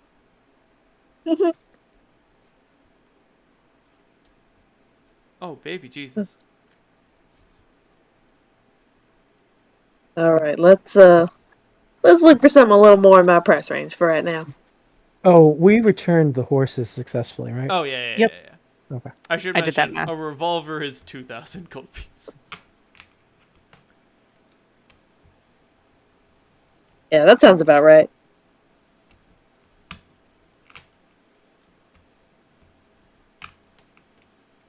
Dear Lord, the range increment on that rifle is 80 feet. That's Yeah, it so much. That We're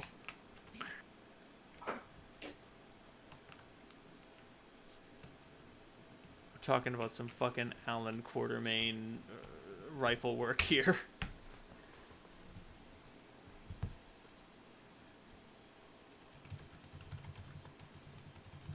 See what we've got for bullets.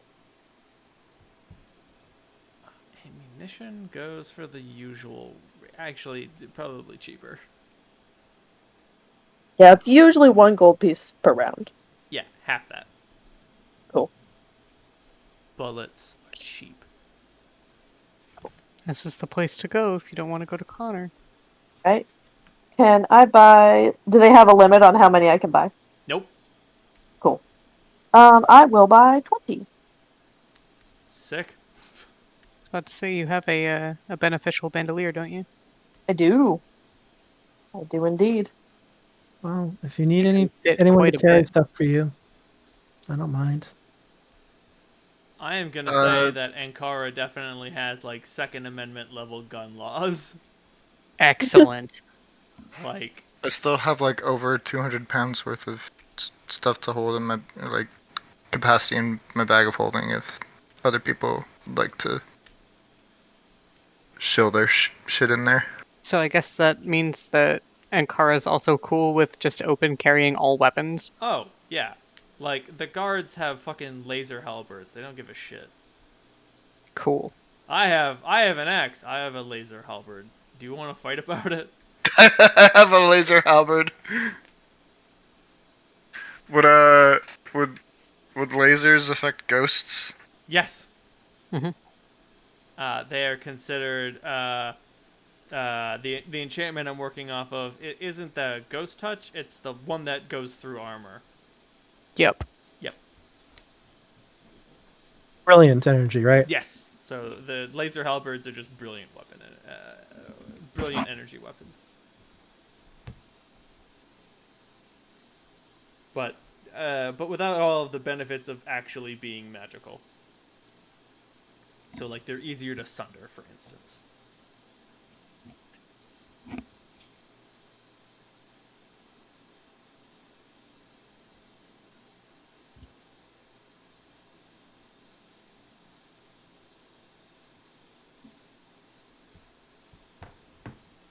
No, Monster is... I'm sitting cross-legged, and Monster is sitting with his little head resting on my ankle, and his whole head fucking jammed under my laptop to warm his little skull on the fan. That's very funny. If it's not for sit, then why is it made of worm? You make a That's good a point. fine question.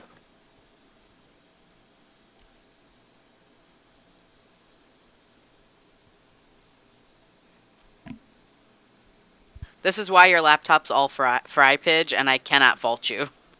Like, It's actually illegal to move them from Right, like... from And I'm too cute for prison, so...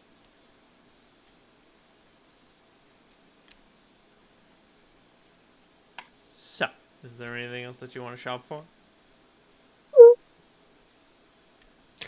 There's no place here that weaves enchantments, Nope. is there? Not one. What are enchantments when you have laser halberds? I don't need such a thing.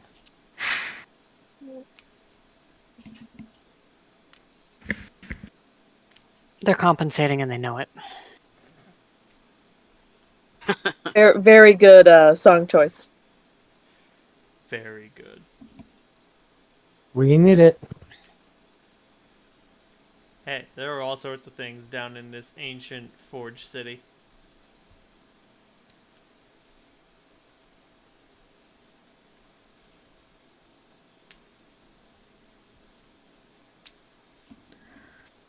Oh, goodness. What sort of things might we need for tomb raiding? Well, I've got rope and grappling hook. We could probably use some more. Um, let's see. Sometimes masks come in handy if the dust or foul smells. Like that's the ones we had from the sewer. Do we have any of that stuff left? No, I'm pretty sure that we tossed that. Oh, that's right. We threw away all that Yeah, crap. we tossed the masks and the waiters. Hmm. It probably won't be necessary. I think rope, maybe pitons, hammer. Um, What did we hear about this place? Like, what did it used to be? Is it just like a natural cave? It used to be an underground city inhabiting a geothermally fueled ancient forge. All Used right. to Well, if craft there's metallurgical creations, the likes of which never saw the light of day. geothermal bullshit going on, might need something to help us with extreme temperatures. not a bad thought. Mary just says, well, it's usually easier to keep warm than it is to get cool. Remarking on how you all nearly fucking froze to death. Froze our asses to death. Yeah. Yeah, we did do that, didn't we?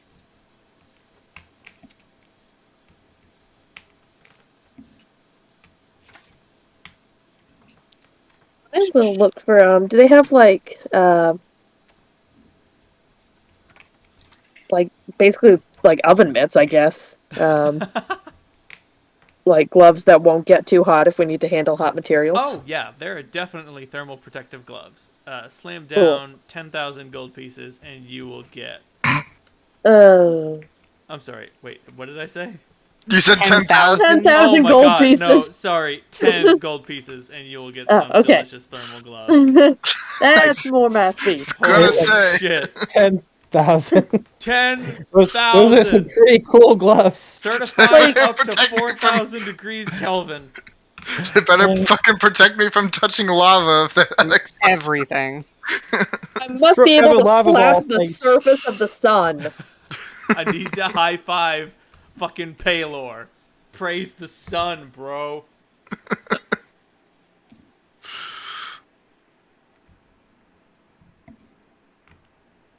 Uh,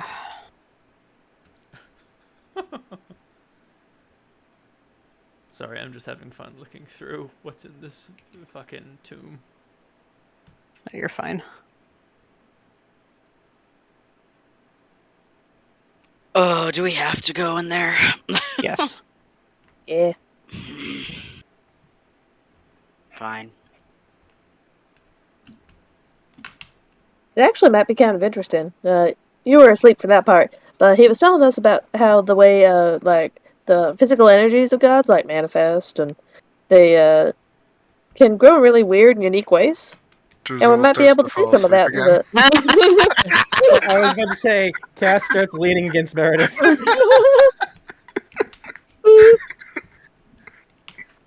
Well, fine. I thought it was interesting. It was interesting. I thought it was pretty cool. Oh, what? Brad, Tom, you're the one with taste. Is Harlan a fucking nerd? Wow! Both me and He- Harlan are nerds now. Holy shit. Like, he's a nerd, but he's also stupid. Hey, He's same. a nerd with 10 int. 6. Like, Cass He is just right, thinks that, but she has like- a terrible attention span. yeah, like, Harlan just thinks that, like, theological studies are very neat to him. Okay. 2 plus 1 plus Oh, 1. baby Jesus. Oh, I should mention that like the guards in Ankara are like humans with laser axes and like dwarves with mighty hammers and gnomes in fucking dishonored tallboy suits Oh. with automatic crossbows.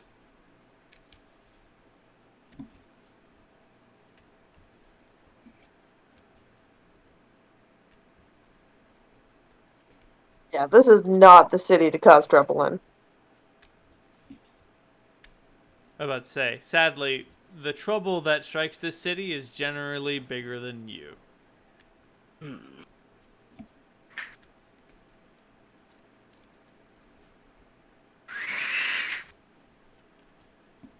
Okay. Some adventuring supplies. Filter hoods, specifically for they're hoods with built-in goggles and a filtration tube. They're primitive gas masks. They view a penalty towards hearing and sight-based perception checks, but resistance bonuses on saving throws against inhaled poisons and airborne attacks.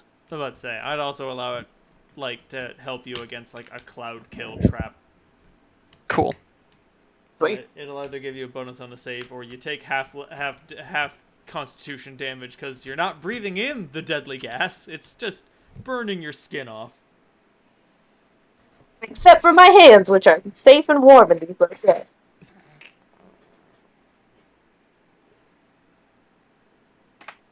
The hoods weigh 4 pounds each. Jesus Christ. How much do they cost? 10 gold pieces. I was gonna deduct this out of party funds. How much do they weigh again? Sorry. 4 pounds. 10 pounds? 4? Yeah, it's just Okay. a fucking 4-pound hat. Same hat? Ugh. So Same we all got the same hat. How much did thieves' tools weigh? I think it's 2 Not pounds. much. 2 pounds. Yeah. Pounds? Okay. What are these things called again? Filter hoods. Filter hoods. It's like a diving bell, but for your head. Isn't a diving bell for your head? Shut up. I thought a diving bell went over your whole body. No, it's just the No, head that's bit. just the helmet. Oh, whoopsie daisy. Is then- there a...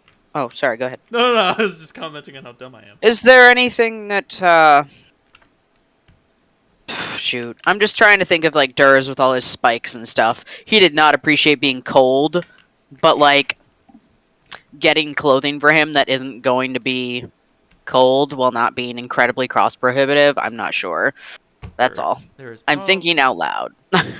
I mean, if there is a place where people could mold metal to fit your unusual shape, it would be here. It's not metal that he wants. It's just something warm. Do we really expect this cavern where they forge, like, metal shit to be cold? Like, What if the just- forge is broken? If the Well, forge then is we could- broken, it's going to be even hotter.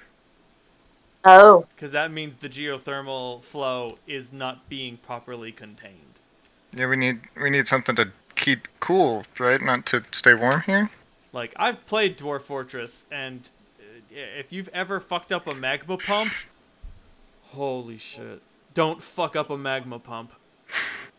Or do, you know, You know, whatever floats your boat. I'm not your dad. I don't want to yuck your yum, but you will kill your entire fucking colony as you flood the entirety of its superstructure with red hot fucking magma.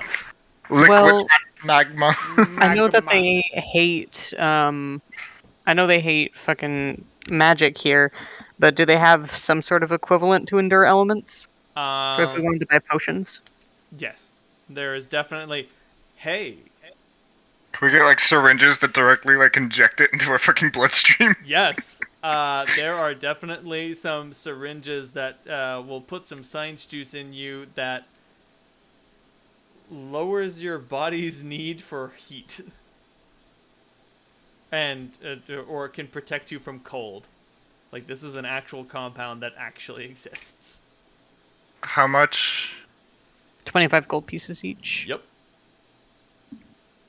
Hmm. 150. Are you gonna buy one from party funds? Yes.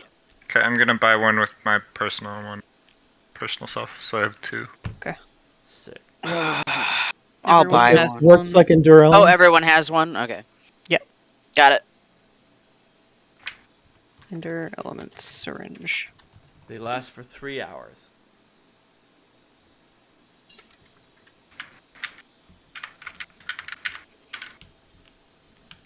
They protect you up to 140 degrees. Well, the point is discomfort only begins past 140 degrees. How Right. How much do they weigh? Oh, my bad. They last for 24 hours. Oh, Yeah. Nice. Okay. Good. And they weigh 1 pound. 1 pound. So... Do they have that for the opposite effect as well? Oh, well, I mean, each one of them makes you A-okay for up to -50 to 140. Oh, okay, cool.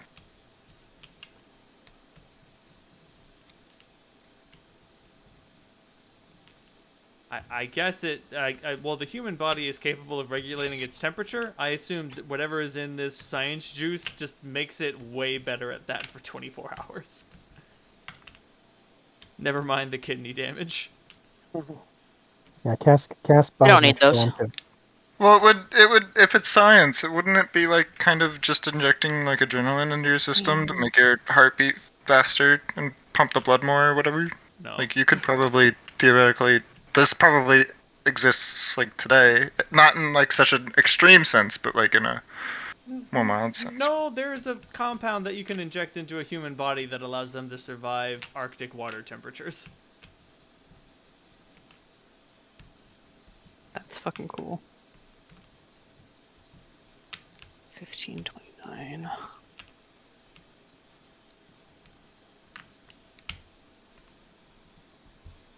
Not to mention the people who can just resist Arctic temperatures. There was that, I saw a video of that like German guy who could like literally just sit in fucking like -degree water for Oh, yeah. hours and just be like fine. I'm like, what the fuck? Okay, party funds updated. I will say that guy's name is Wim Hof. It might be Wim Hof or his twin brother, because he's just got a fucking twin who can do the same thing. And Vim's a decent guy, but he's also got a weird self-help grift called the Wim Hof method, where he will teach you through breathing exercises to be able to resist cold and suppress immune response. Thankfully, he doesn't say anything dumb about it. Like, as far as the wacko griftosphere goes, like, he thinks it can cure cancer, but he would never tell anyone that. Because it hasn't been proven, and he wouldn't want to get someone's hopes up, you know? I also think you would be in like a bunch of fucking legal trouble if you said something like that. You're not! You're not? No! Like, there is a church devoted to distributing modern mineral solution, and it's its cure-all for everything. And the modern mineral solution is bleach. It's just bleach. Oh, good. But because it's a religious sacrament, it's technically protected. Oh, good. Thanks, I hate it. And the Wim Hof method God. works similarly. I'm pretty good in the dark, but I think I have some torches, and I'm sure somebody has a lantern. But does anyone do? I guess Drizzle, can you do the continuous fire thing? I've seen people pull that trick. Continuous fire. Or light, I can't remember which. It's one of those things. You just put it on a No. stick or on a torch, and it. Let me explain to you briefly the difference between divine magic and arcane magic. And he starts like going off on like a soliloquy like the fucking professor, and then he goes, just fucking kidding. But the answer's no. Like Oh, nope. Well- Actually, Pith, you were absolutely correct. It's just adrenaline. I thought it was just like adrenaline or some shit. Yep, nope, these are just syringes filled with a 24-hour supply of adrenaline. Oh boy. Enjoy! I'm sure that Directly won't. into my fucking bloodstream. I'm gonna be so awake. We will never sleep again. I got 2 of those motherfuckers. Dear One in each Jesus. thigh. no, for one for today and maybe one for tomorrow. It's a little redundant for Cass.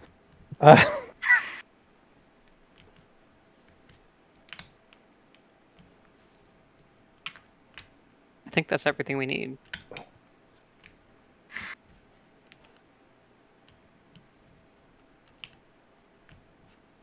think so. Okay. Sorry, I just saw your thing. Oh, More fucking rope. Yes, more rope. Because we don't already have like 200 fucking feet of it in my bag of holding. We need rope. If you fuckers run out of rope, I will never stop laughing. Yeah, see? what about flashlights? Don't need them. Okay, I don't need them. I don't need them either, but I think got Harlan's it. the only one with an impediment. And I got this. No, Sam can't see in the dark either, but Harlan's got an ion torch. I can summon a creature made of light, so I'm about to say, alternatively, you could buy one of those sick fucking shake-up flashlights. 150 Do they gold have those here? pieces. Of course they do. Whoa. No, I've got my ion torch. Temptation. That'll do you just fine. It was fine. okay, I am now at about half capacity of the bag of holding. Cool. I don't want any more fucking rope in this either. Cap, 800 Yeah. more feet of rope. How much rope is in Juzul's inventory that's actually in mine? You How know much rope what? did you give me? 2,000 more feet of rope. The more Oh, you God. keep talking, the more it gets. it's actually funny. In Ghost of Salt Marsh, you find a bag of holding that has 1,000 feet of rope in it. You're holding 50 feet of rope, of hemp rope for me, so 50. And you, Meredith? You were holding also 50 from me. Okay. I have 50 feet of silk rope, which I carry. Okay. for reasons. So just for reference, we have fucking 300 feet of rope in my fucking inventory. You Good. might need it. That's a fucking football field's worth of rope, and you never fucking know. I am absolutely the asshole who is going to make you fucking wrap a bullet in a rope and make you fire it across a 300-foot long chasm. He'll do it. I'll fucking do it. What's it doing down here? Fuck you, that's what it's doing down here. What's below? I don't know, you can't see it. You drop a torch, it drops, you don't hear a sound. You want to check? No. No, Mr. DM. Damn right, now get in the fucking dungeon.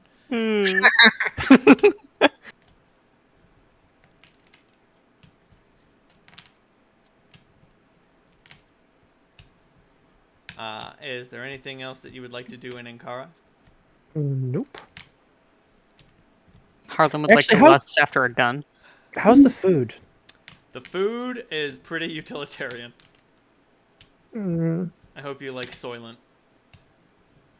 mm.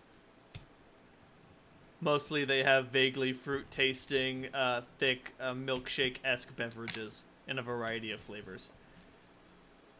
But there is flavor. Yes, there is flavor.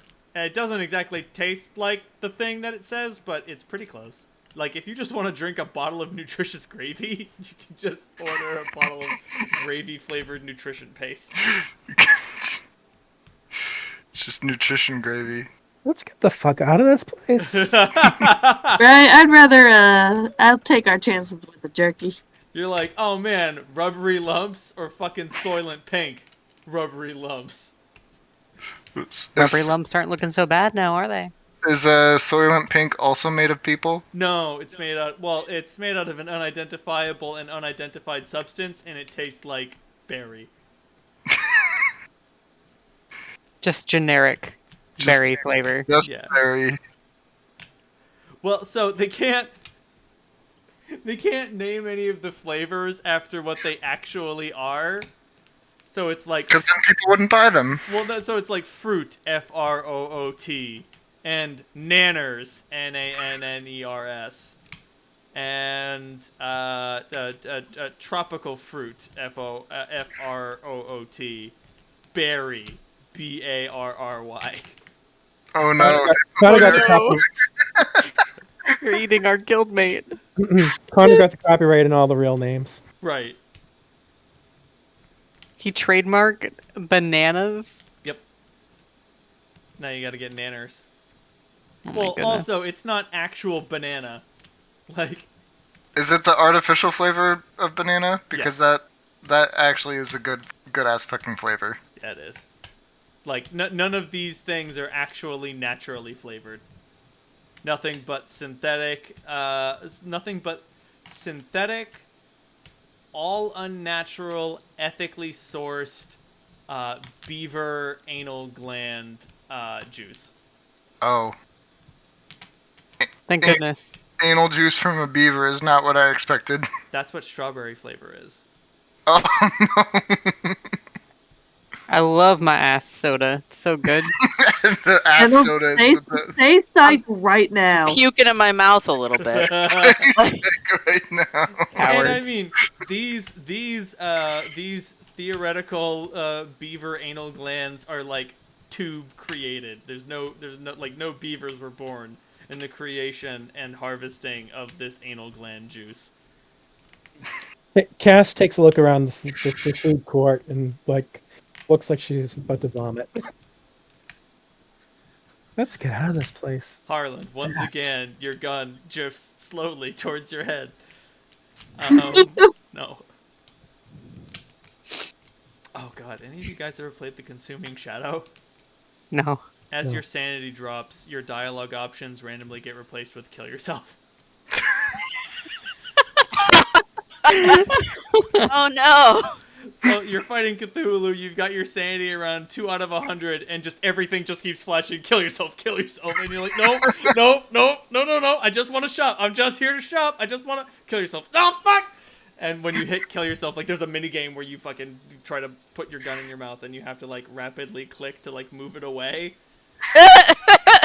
But eventually it reaches a point where you cannot click fast enough to move it away from your head, you just die. So it's like Intrusive Thoughts, the game. Yes. So there is a pretty big content warning on this game, I imagine. Nope. I would hope so. Well, it's Oh crap! it's like 8-bit. It was made in Flash. Oh, one of those. Okay. Back from those days. Yeah. These days, yes. Yes. Like it's not a photorealistic. Like it's a black silhouette of a. It's very clear that it is a video game. Yeah. No. There's nothing realistic about this at all. But I mean, it probably still could use a content warning. Then again, it is called The Consuming Shadow, and you are fighting eldritch monstrosities. So like. Comes with the territory. You're gonna end this adventure dead or insane. Maybe both.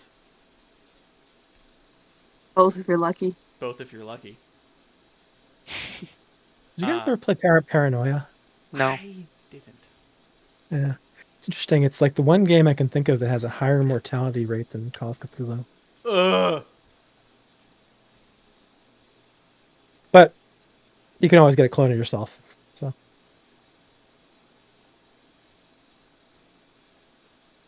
far future dystopia crap. Bad world.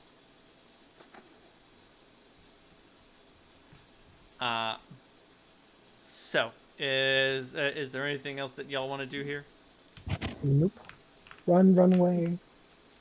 Alrighty then. You Come on, Harlan. Breathe free air. You head out to the countryside where things get a whole lot more marshy.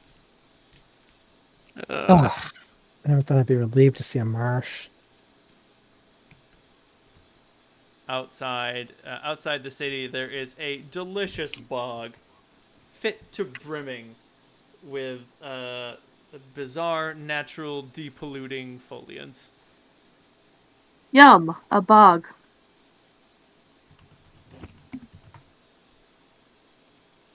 There is a little bridge for you to walk on. Thank goodness. Ooh-wee! Smells like home. Cajun style, down in the bayou. I just take in a deep, deep, deep breath. Oh My man, massive chest expanding, smells like home. you smell that? You smell the way the shit clings to the air. Dear God. Sorry, Cass I found an is image. being very vigilant and sniffing deeply from time to time. This is Catablepus type territory, so You're not wrong. Sorry, I found an image of a sheep that fell into a bog, but Mm-hmm. part of it, part of its buoyant body was out of the bog. The submerged part is perfectly preserved, and all the part that is removed is just bone. Whoa. Yep. It's super cool. It's also disgusting. Well, it's freaking me out. I want to see. Send it to me. Look it up yourself. I'm not going back there. I'll send it Fair to enough. So you march through the marsh until you find a little town. Don John, save my bacon. Much obliged. You find Bayford.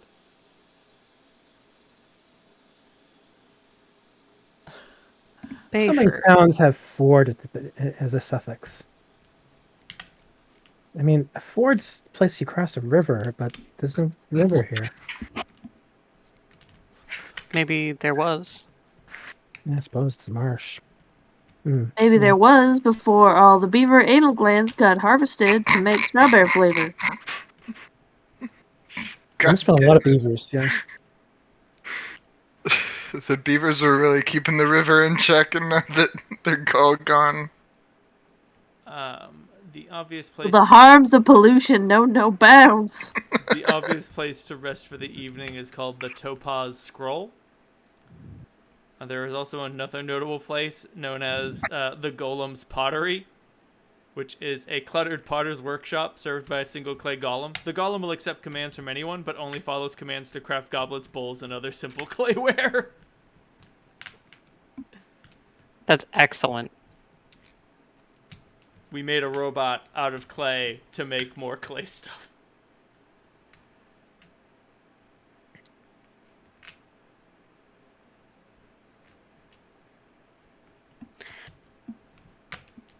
The Topaz Scroll will do.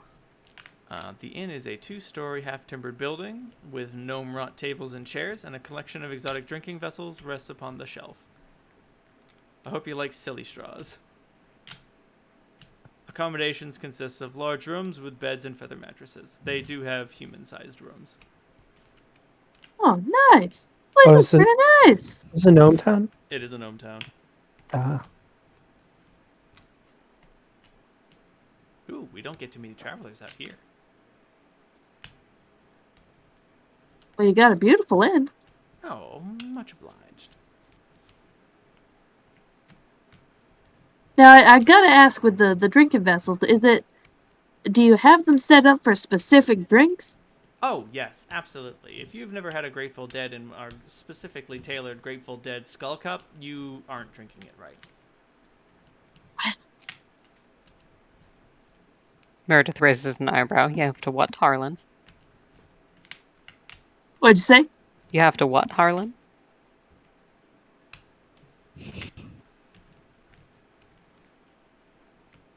Have to what? 2 of them, please. Thank you. All right, both of you give me a Constitution roll. You got it. I choose to fail. You get blackout What? drunk. Excellent. Oh You no. slurp this delicious liquor through this absurd straw in this cup that looks like a skull, and it goes right to your fucking head, and you get fucking blotto immediately. You've never gotten so drunk so fast. What the fuck happened? Where the fuck is my room? Oh, Jesus. I managed to roll a nat 20. Harlan. Baby. Yeah. Sugar. Yeah. That's nice. Honey. Yeah. Give me a will save.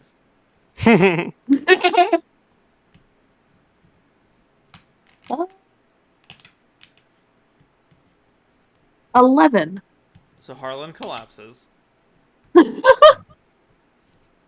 Oh, Is there anyone? Is there anyone else who is deceased who you would like to communicate with? Oh,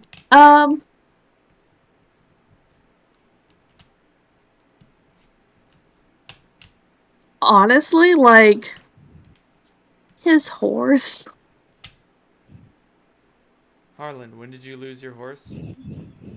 Well, she got stolen, and he knows how rough District 4 can be on a horse if you don't know how to take care of it. Well, when was she stolen? When he got dropped down a well, so probably a few years ago.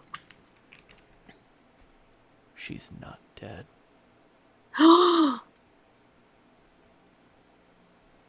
That's such good news. Like, Is it? you Like- wander through the halls of your mind, calling her name, and you know she's a good girl. She'll come when she's called. There's only one reason that she wouldn't come to you, and it's because she's not in a position to hear you, which means she must still be alive. Oh. And then you wake up the next morning. No hangover. I'm grateful to the dead. at one point, I avoid the grateful dead and just stick with any like decent bourbon that I might have. But do you drink it out of the special bourbon cup? Is there? It's not the skull one, right? No. Sure. You drink the bourbon out of a special vessel that looks like a calcinerator. Give me a fortitude save. Well, it's a waste of a 19. 26, I think. You're able to remain sober long enough to make a will save. Oh, crap.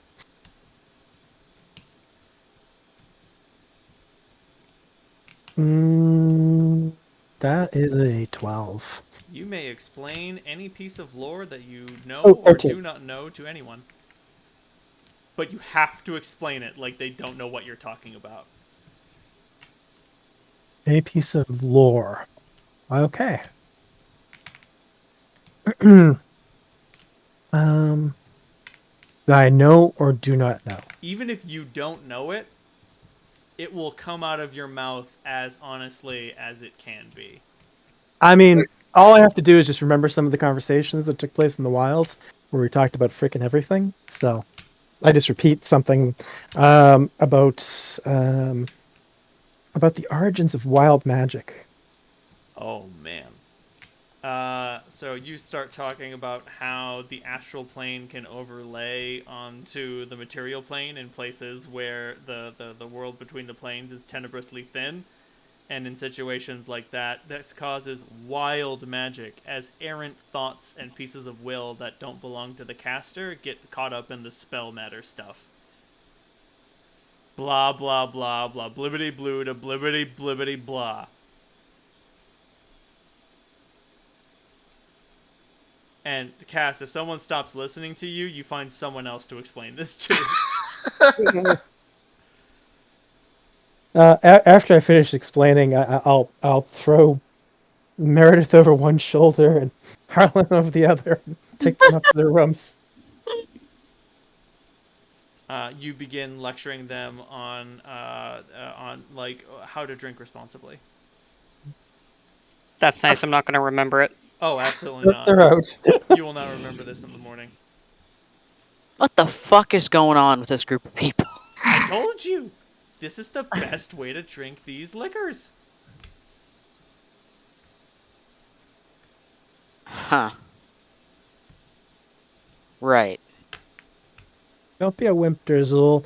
And it wild magic really permeates the best alcohol. If you want to really drink, you have to let it nature. You have to put it in nature. You have to find a spot where the wild magic bleeds up from the earth like blood from a wound, and they can just suck up the blood of the wild magic into the spirits.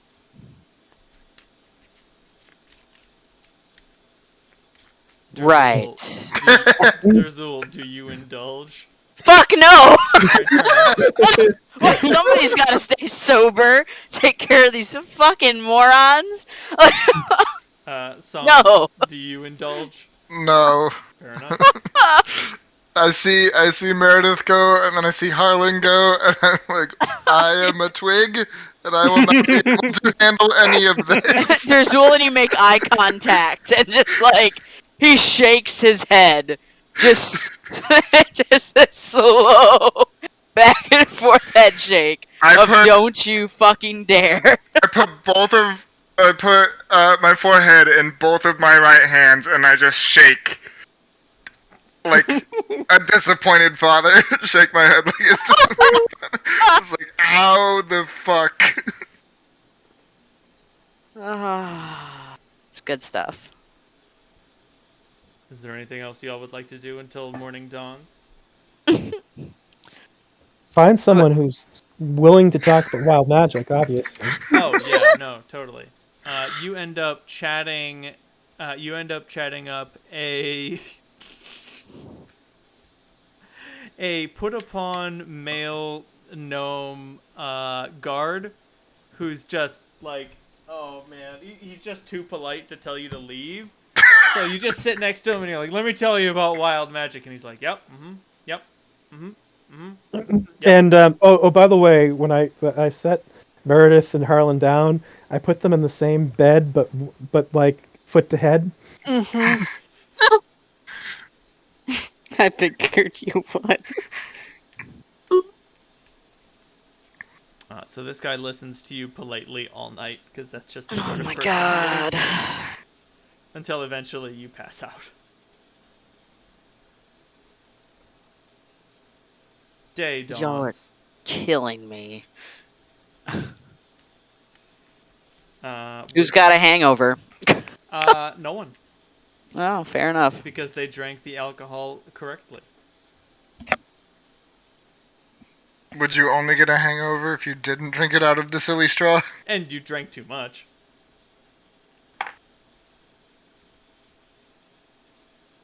Truly, I got exactly what I wanted. Harlan's feet in your face. No. Feet pics. Feet pics? Oh no! I didn't know you were about that life, Meredith, but hey, you know, there's room for freaks of all colors in this game. No. You know me better. It's true. Oh my god, you guys. Harlan wakes up a little confused, but is like, Meredith would never.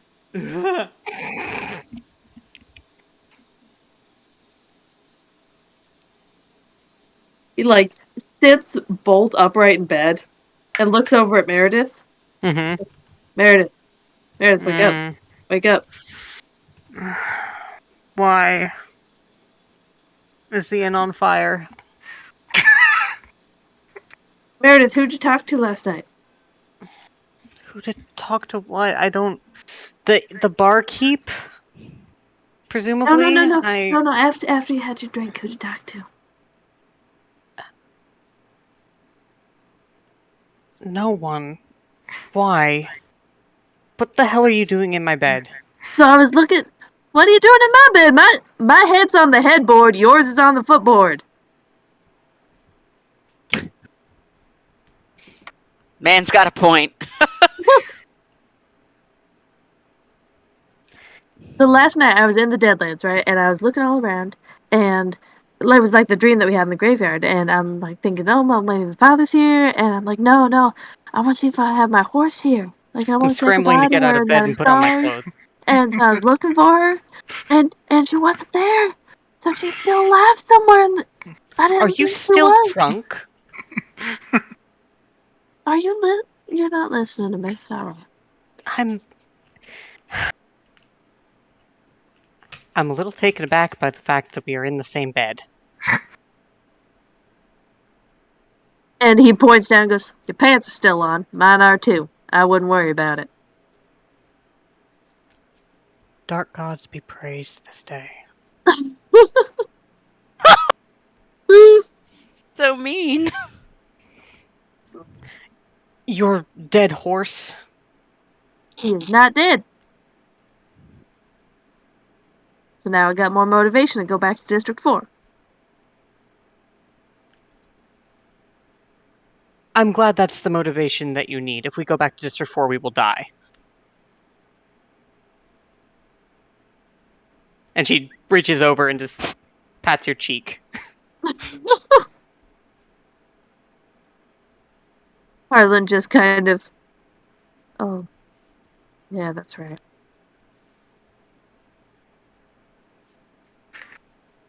So I'm glad you had a good dream. Glad we didn't sleep together. Amen.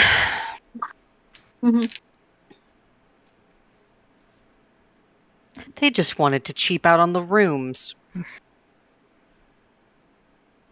I'm going to kill them. Well, not like we noticed. No, not like we noticed.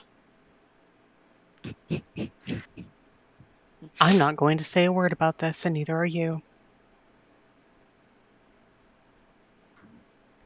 See. So if Cass had been sober, she definitely would have stripped you both.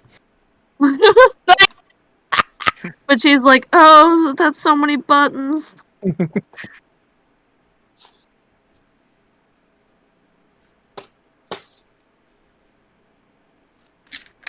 Look at me. Not a word. He just kind of gives the, no fun. That's exactly right. You ready to go find a geothermal forge? Yes. Yes, 1,000 times yes. Get me out of here. Go kill something.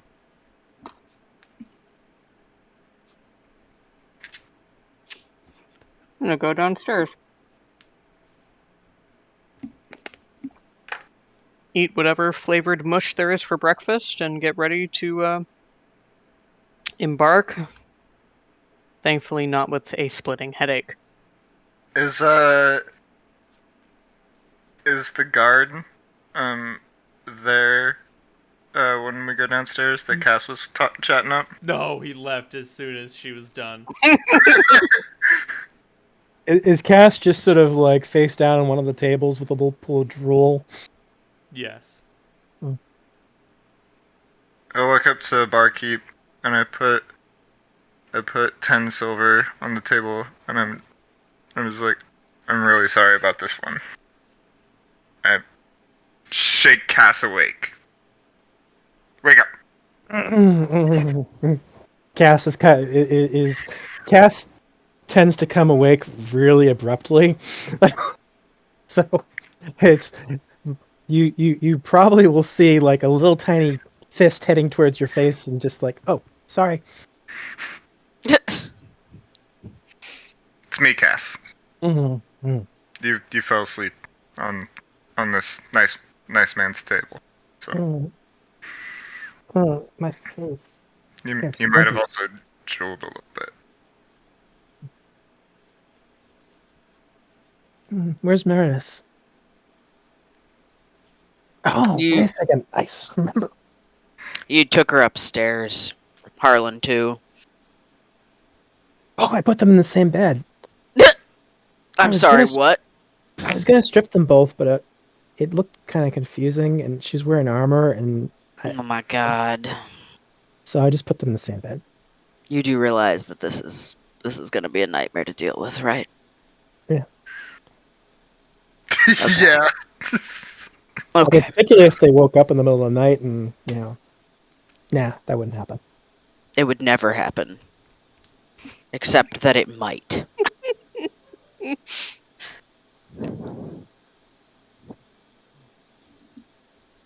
We'll Oh just god. see how What if it pissed- did? Oh god. We're just not gonna think about that possibility, okay? It's I too say, late. The thought is coasting through my head.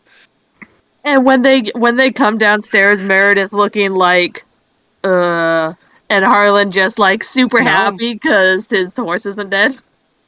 Nope, not at all. Meredith has coming down with a Impassive look on her impassive expression. Like nothing in the world is bothering her. It's almost happy. Good night. Restful. Thank you. Hmm.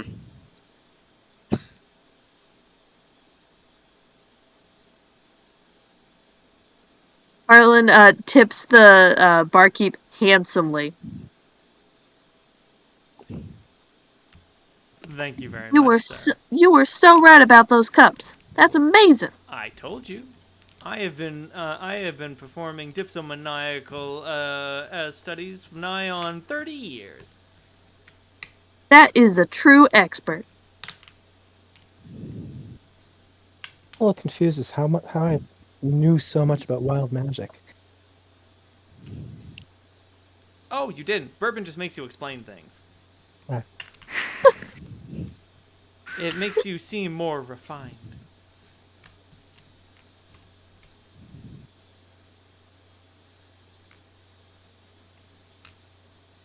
Never thought of bourbon as a particularly refined drink.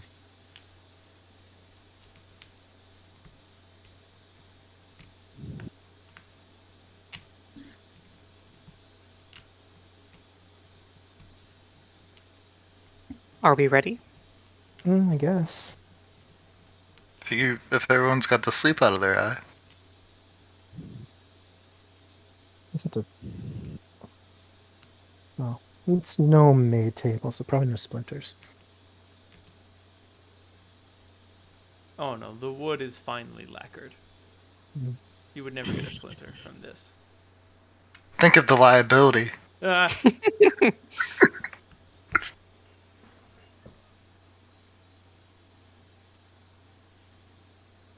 Shall we? Well, this place is definitely better than Ankara.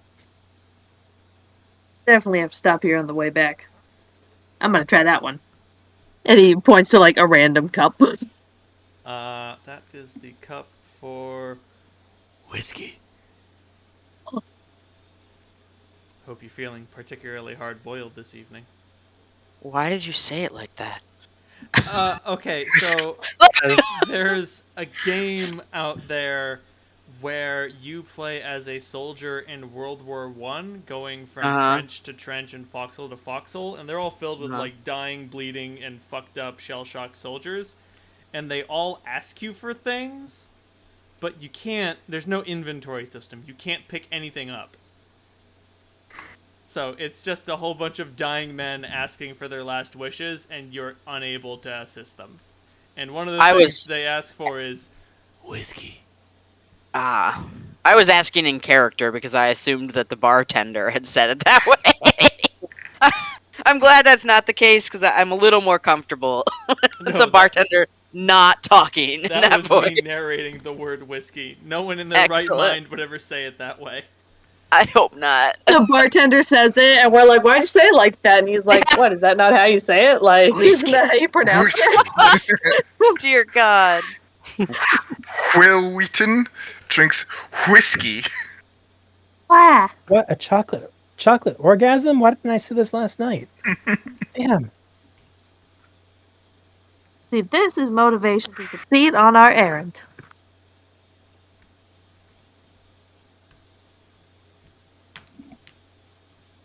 To the mine. To the mine, to the I mean, forge. if we're gonna do it, let's do it. On your way there's another night of traveling, and you encounter a group of nomads.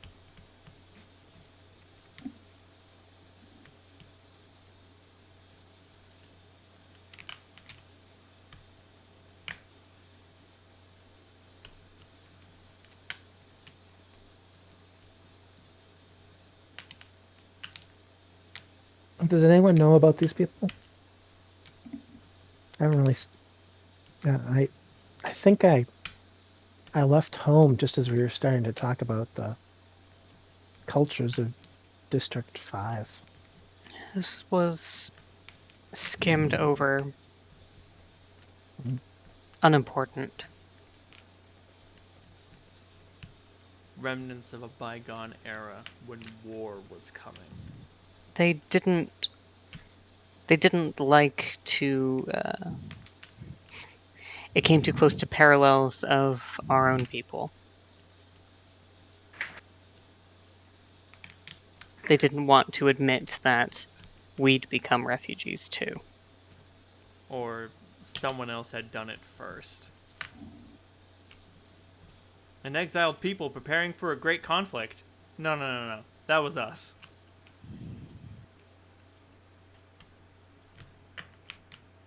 So does anyone know if they're hostile, if they have laws of hospitality, anything? You don't know shit about shit. Yeah, sorry, I don't know much about that. Oh, let's say, does anybody have knowledge history? Nope. No. Yes. I Roll have a it. plus. I have a plus I'm 4. checking knowledge history. Nope. 17. Congratulations. This is an old group of District 6 nomads. The further you get from Ankara and Janam, the more steppe-like and nomadic its people become. Because nothing says tough like... nothing makes someone tougher than a nomadic lifestyle. I'm looking at you, Mongols. Are they notoriously like friendly, or like let us chill with them for They're the night? Or what? notoriously friendly with guests. They generally develop rivalries with other tribes. Although that's since Ankara and Janam almost destroyed each other over their rivalry, the rivalry has become much more friendly. The most competitive, the most combative thing you'll see between two tribes is a wrestling match for bragging rights. I look to the rest of the party and I say they're friendly. They wander around district. If you leave Ankara, everyone else is just a fucking nomad. So they'll let us chill out, as long as we're not from a rival tribe, which we aren't. So we're good. Sounds good. Where did you learn about them? I read books. Weird.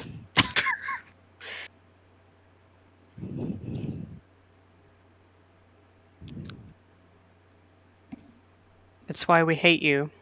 This is why we hate me. I was waiting for it. Literacy. Literacy.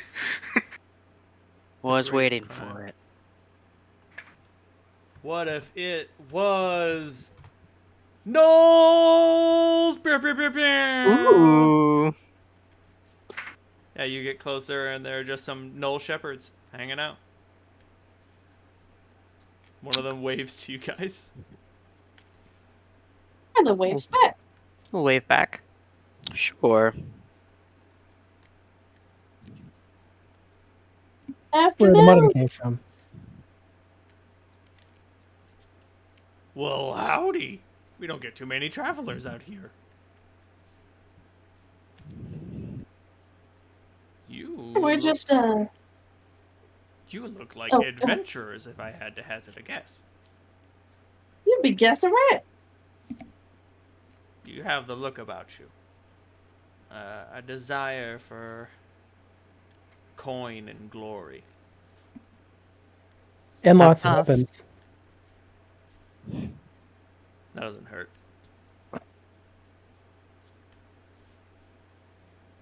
But just passing through. Oh, yes, absolutely. I didn't think that you would come here to hunker down. Would you mind if we pitched a tent by your fire? I see no reason why not. Thank you. Spend the evening. Maybe we could swap some tales. Like sound that.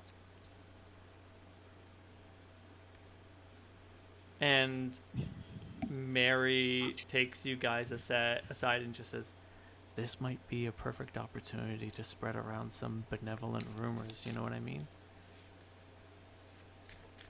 Then take the lead tonight. By all means. Oh boy. Okay. You're the benevolent one. All right. I was about to say, I'll I know nothing of your assist. deeds. What's her charisma score? I'll assist. I would say Harlan can play wingman. Ooh. Psalm has charisma too. That's a charisma of 11. Nice. Bear, bear, bear, bear. I'll be right back. I need a glass of water. There is thirst.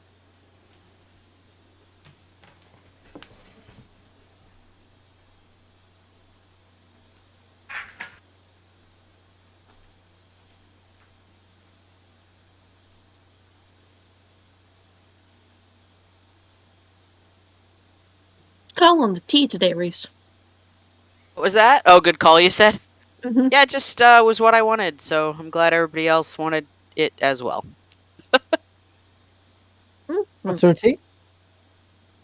Bubble tea. Bubble Bubble tea. tea. Tapioca. Mm-hmm. Mm-hmm. That's a human person.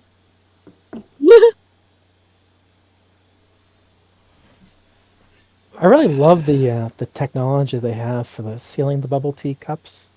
Like the Mhm. just Yes! sort of like this little shrink wrap thing that goes over them. That's really neat. What are you goons talking about? Bubble Bubble tea.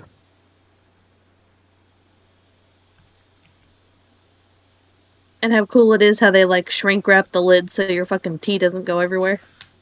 That is nice. Like I One of wish those. I could just get my whole life shrink wrapped like that. Oh, God. Why did you have to say something so controversial And yet so brave. and yet so brave? Why you booing? I'm right.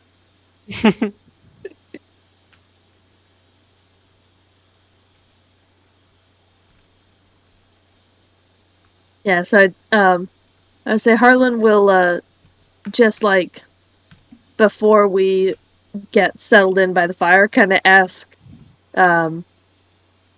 Mary what sort of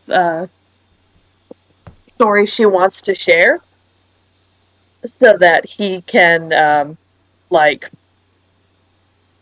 if Mary's like, oh yeah, I want to tell them about like some great deed she did. Oh no, Harlan can. she's just like, I Mm. just want to tell them that their noble purpose may not yet be over.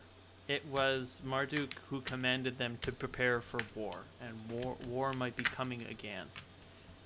I just want to explain to them about the nature of the empty throne.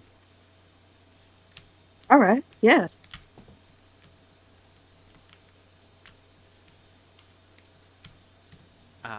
Yep. Okay. Let's work together on it.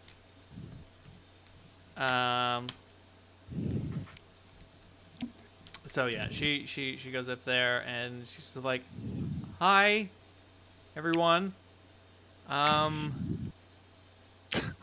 God. I just Oh, wanted no. to say a word with you about Marduk. You heard of him? You heard about this guy? You heard about our Lord and Savior? Well, Oh, no.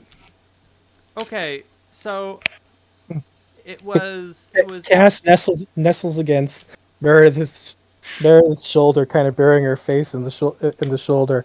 It's, so this is gonna be, Celestial Meredith's just gonna say, oh my this is gonna god, be they're going to painful. eat her alive. This is so gonna be really painful. you all know that after the Battle of Seven Winds, it was Marduk who commanded the tribes from District 6 to prepare for the coming of another invasion. And you faced that invasion once. Have you noticed a change in the air, perhaps? A suspicious lack in your lives. And like there is some like suspicious glances and some nods and a lot of shaking heads. And she's like, "Well,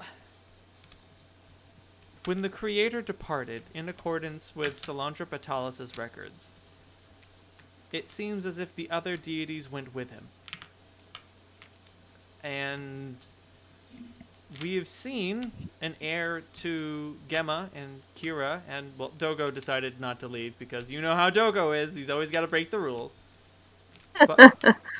But we've yet to see an heir to Marduk's throne. Have any of you ever thought about how that was strange? Yeah. Well, it is strange. Yes. I'm here to tell you that it might even be dangerous. Between Hieronius's thick-headed edicts and dull-minded views towards the nature of the world, I have heard tell of a false saint who pretends to the throne of Marduk. No. Just know and take care I'll and just whisper to Meredith and say, "Is she trying to bore them to death?" I am just suggesting that you all take care in who you place your stock in. When you hear about the savior of Marduk, check their deeds. Try to get first-hand accounts of what they've done. Thank you.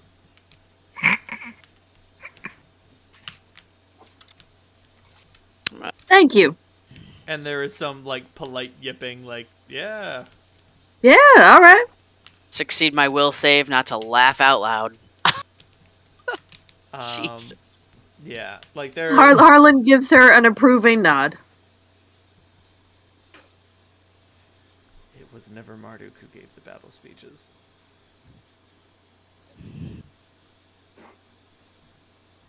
You did good, kid. It was good. Did I? Yep. You know, I mean, you'll get better with time, definitely. Give me a Good. beautiful bluff roll. Good first attack. Yeah. You bluff. Sure thing.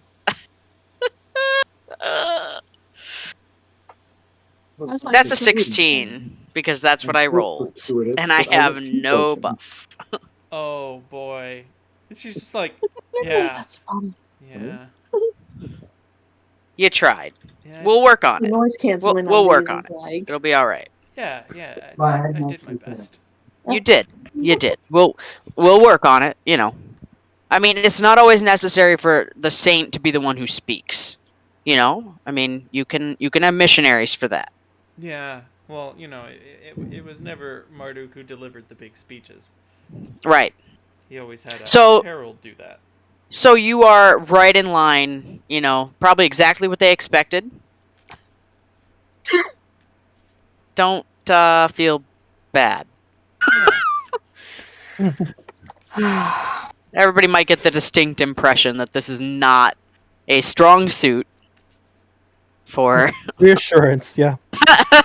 Well, you know, it didn't go great, but it could have gone a lot worse. So I'm gonna chalk that up in the push category. Cass is gonna actually go, and if there's a gap, she'll go and tell a story. Sick. What story are you gonna tell? I'll tell about one of my adventures in the wilds, where I followed a giant panther to a massive lake fed by a huge waterfall. And thundering across the sky, I saw a herd of 8-legged horses.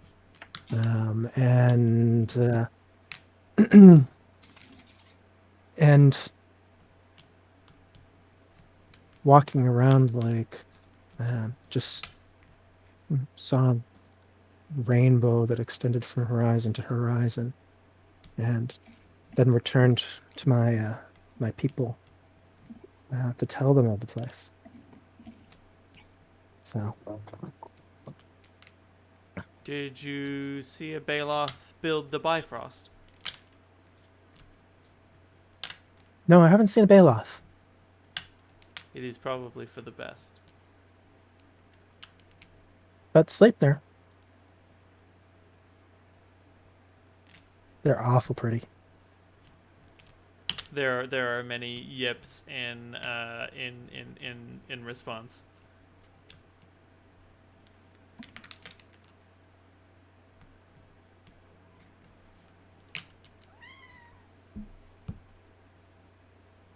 I don't tell the bad part of the story. Mm.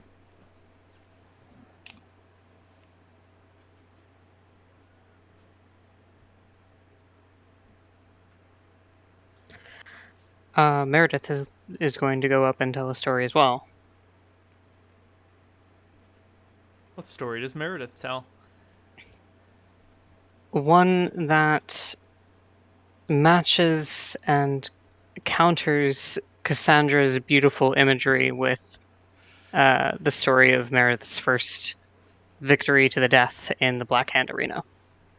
Oh my god.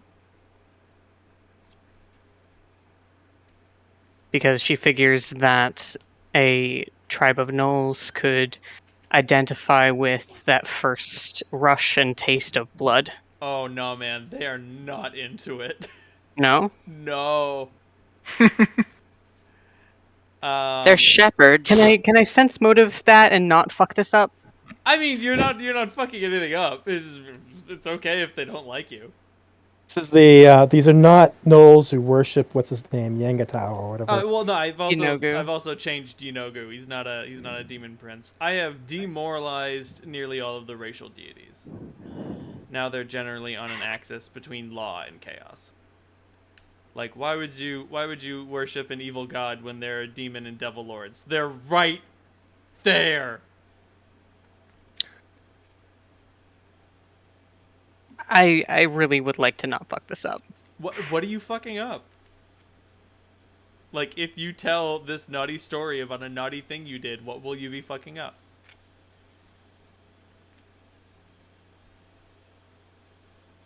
Nothing. I guess I'll do it. I mean, performance is all about reading the room, and Meredith's good at reading the room. That's exactly it. But if that's not something I'm able to do in the moment, then that's totally fine. No. If you want a real sense motive to tell a different story, but the cited reason you were making didn't make any sense. It's totally fine. Like, there is nothing to fuck up. A skill challenge is not happening here. Then I completely misread exactly what we were doing. Oh. What did you think you were doing? Oh, trying to one-up Mary. Oh! No, man, Mary biffed it. Like, no one has been convinced of her words or deeds. If you want to tell your story, go ham.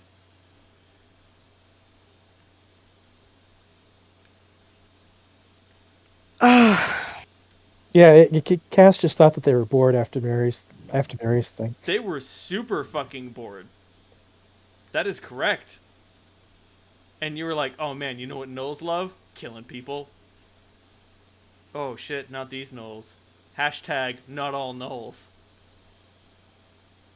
Well, with an 18 wisdom check, I don't think that just throw the whole idea in the garbage can. Sounds good. You're like, let me tell you. I'm actually gonna shut the fuck up. Let me tell you about the first time I killed a man, and they're all like, whoa! And you're like, you know what? Never mind. That might be a story for your grandpa. Just kidding. Cause like, gnolls love hunting, but like, fighting in the Black Hand is fighting for sport. And money. You could say that you were fighting to live, but you could do something else. Yeah, like go and find some not sodden firewood. That sounds like a great idea. I'm just gonna go. I'm just gonna go. Would anyone else like to tell any stories? No, but What? Derzul will follow Meredith, and when they get a little ways away from the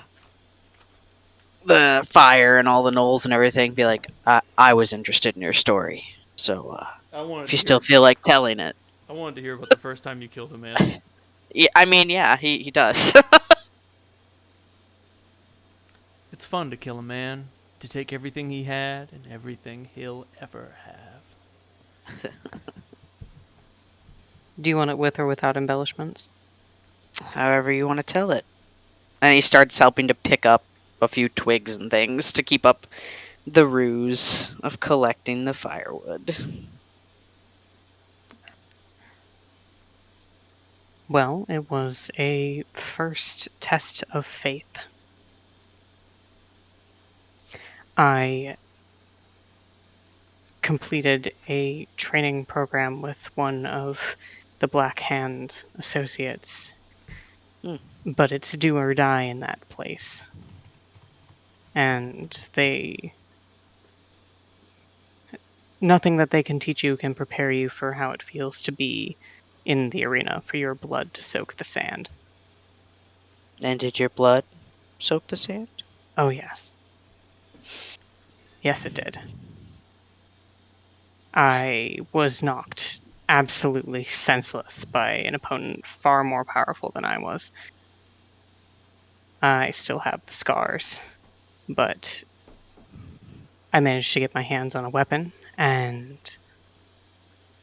I remember my vision going completely hazy and just seeing the fresco on the ceiling, almost like it came to life and was watching as I turned the tide on my opponent.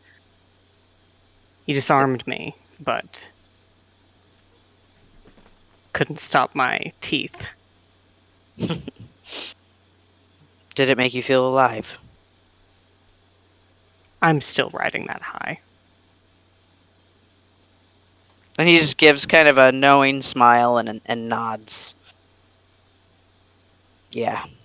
I think that moment was really what made me what I am. Whatever that is. Your epiphany. Yes.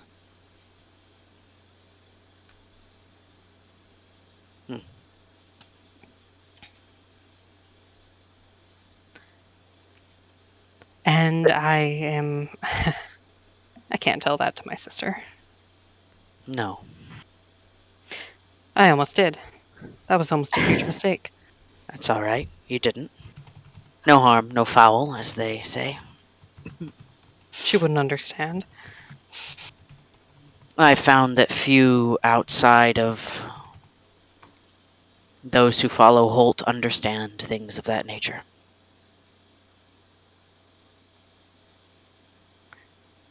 She's an accomplished warrior, but She's an innocent in many ways.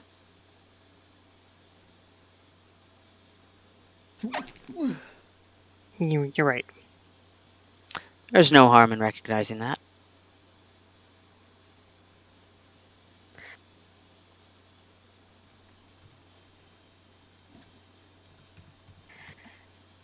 So, this firewood confessional. Do you know what this is? And he gestures towards his chest.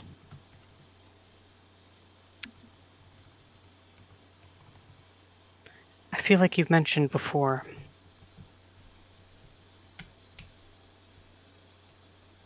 It's a weapon shard. Mm-hmm. Take a closer look at it. See if I you do. recognize it. Do I feel anything looking at this? You do.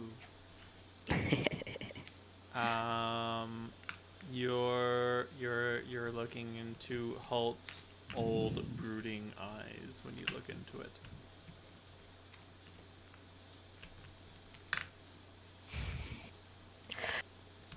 Meredith has a hand raised above Derzul's chest, but doesn't touch. She sort of recoils her fingers. Just a little bit, or like pulls the whole hand back? Just a little. Like He hesitant. steps into it so that your hand can brush against the metal. Okay. You have a little holy vision for a minute. Okay.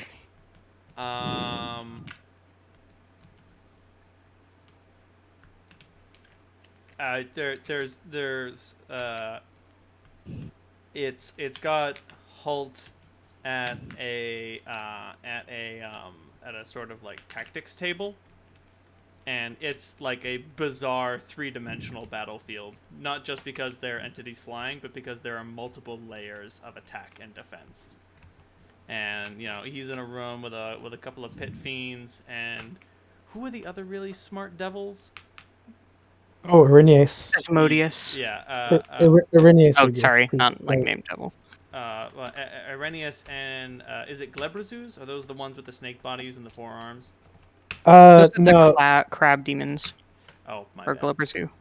Yeah, the Glabberzu are demons, and the Lamashtu are the Mm-hmm. the snake. Lamashtu, Irenaeus, and there's one type of clever demon.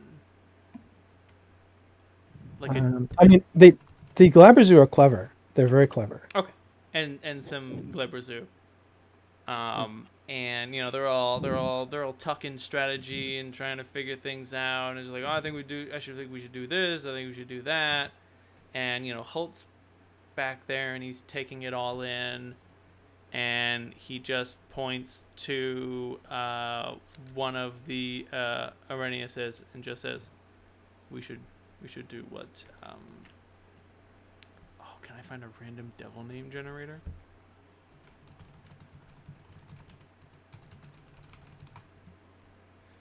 Oh, what do we got? Damn it.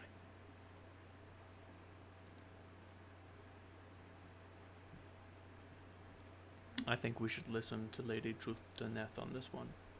Her intelligence has been invaluable. She has the lay of the land. She knows more than any of us what to do.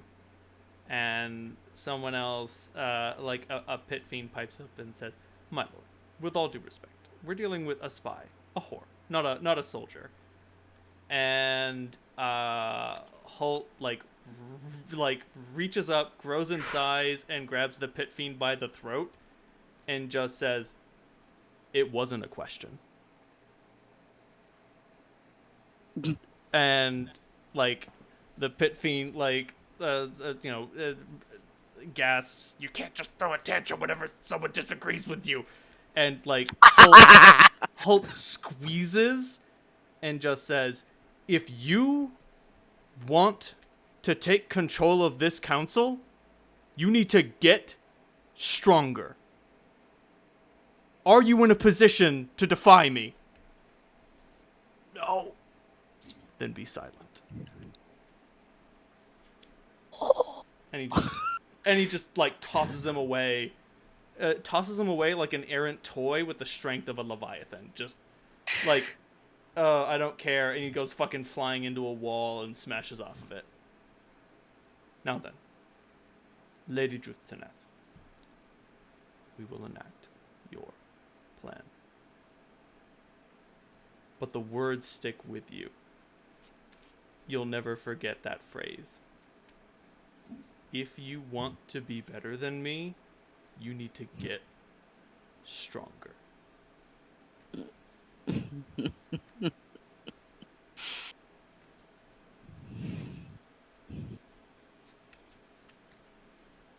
Sorry, writing down notes.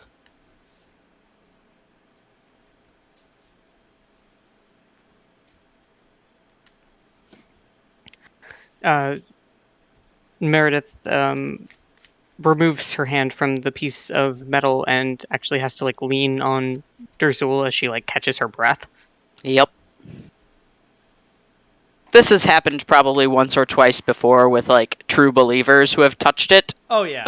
So he expects this response from you. Shit, that sort of thing happens all the time. Either of you can give me a knowledge religion if you wish. Yes. Yo.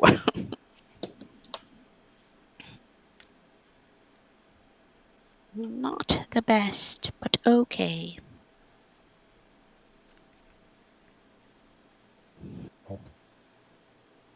Pretty damn good. What you are reasonably certain that what you experienced was not a vision of events present or past or future. You're reasonably certain that what you just experienced was like, what if a Bible could just transmit the parable into your brain? Ooh. What happened may not have actually occurred, but what happened was truthfully conveyed. The message was delivered. Right. The message was delivered. You don't get to talk shit unless you're in a position to talk shit. Permission to talk shit. Permission denied. Yes, sir. Yes, sir? Yes, sir. That's how you would go about that. If you have to ask permission, The answer Then is your probably permission's no. fucking The answer is denied. Right? If you have to ask permission, the answer is no. hi. Thank What you. did you see? If you want to tell me. You don't have to, of course. A war room Hmm. and a display of unquestionable strength. I haven't seen that one. Sounds interesting. Sometimes she likes it if you call her by name. Audra. He gestures towards the chunk of metal in his chest and Drazul, grins. It seems to shimmy. Meredith, it seems to gleam. I was there the day she shattered. That was my epiphany. It's incredible. I wouldn't say that I can't imagine. Read about it enough. But still. I liked your story.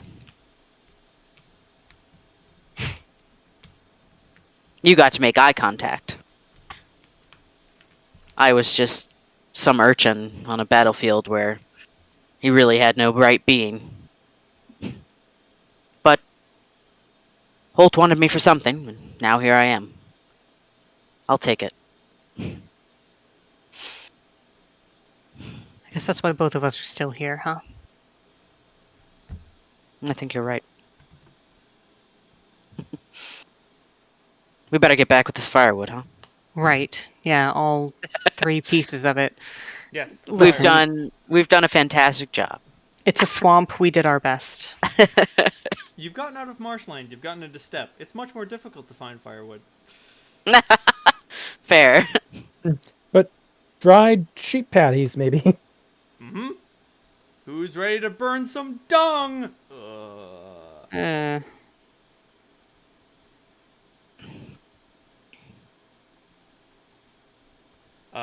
I should mention at this point, Holt gets angry like Patrick Stewart. Mm-hmm. Just, son, I'm disappointed. I love it. It's perfect.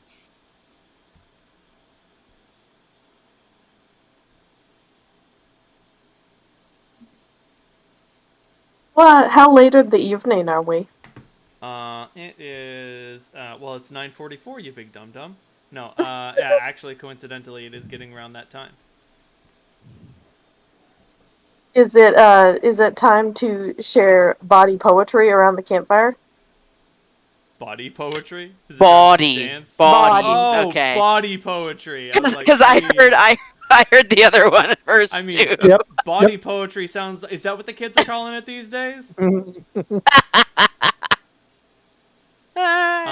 You may indeed tell a dirty poem.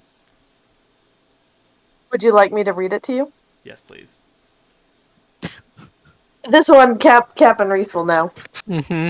It is It is from Arthur Greenleaf Holmes. It is a poem called His Great Undoing. Cried Samuel McGee to Delia his wife, "Thou ornery tart, lay off with the knife. You'll not be to trim in my great gnarly bush, for a bush makes a man, and a man you'll not push. I've an acre of thicket that spreads o'er me nubs. I've a black forest ham that looms in the shrubs, and if you don't like it, there's plenty who do. You shrew of a woman, you've vexed me anew." Quoth Delia his wife, "Go off with ye then, to your whore in the town who shall have ye again. It's too great a bush, it clogs at my throat, I have to drop breadcrumbs to find my way out. It's musty and mildy and reeking of skunk, it's seepy and weepy and matted with spunk, yet atop your dim head you be bald as an egg. If you walked upside down I might take you to bed." "Ye hateful old bitch," cried Samuel McGee, "your wish is my oath, and I'll rid you of me." And he dashed to the stable to saddle his mare, but she pinched as he turned, and procured but a hair, a single black hair from his backside that fled, and she pinned the lone hair to the foot of her bed. Unknowing he rode to his lass in the town, every furlong he passed was a furlong unwound. And reaching his mark, he sprang through the door. "Ahoy, little wench, ah, ye saucy young whore! I've a hogshead for thee, and a hector about." And he pulled down his breeches, but what petered out? But a wee shrunken piglet, pink, nude, and blind, blinked at the lady, and the lady declined. "Get your little bald wiggler back to your mate. If it's nudeness I craved, then I'd straddle your pate."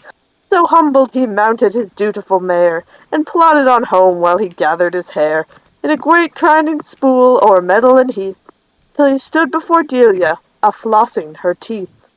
"So soon are you back? You look a mite thin." And she put up the back of her hair with the pin, and seizing his bundle she rose from the bed, and she plopped the grey bush on his sorrowful head. "Much better," cried she, "there's my black forest ham. Now get in this bed, you great fool of a man."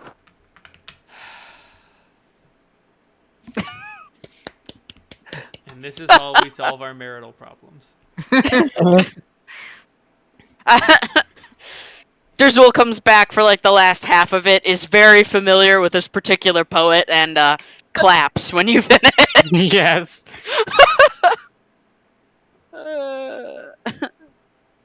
There are many yips of approval. And right, gnolls hiss when they laugh. Like my grandpa. Yes, they make this weird. I thought gnolls were hyena types. Gnolls are hyenas. Mm-hmm. I think they'd be good at laughing.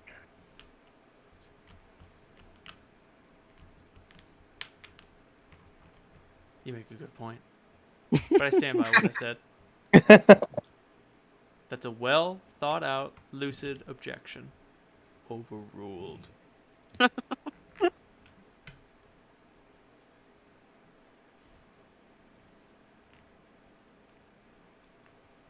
So, is there anything else you would like to do before you rest?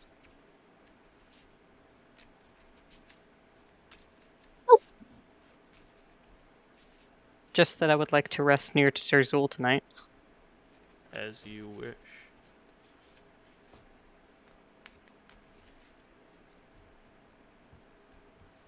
There's a very, very important video in the general chat. Ooh, Psalm. You have a Yeah. dream when you sleep. That's not what I want to hear. It's Vrima again. He's nearer now.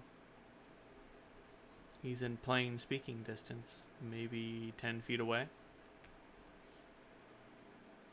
What did you do, you silly little boy? Yig's no good for me. You're damn right he's not. You've made him very cross, and I think you'll wish you hadn't. Well, he made me very cross, and I didn't like that. He just smiles, and he's just like, that's good. You're good. Good luck, kid.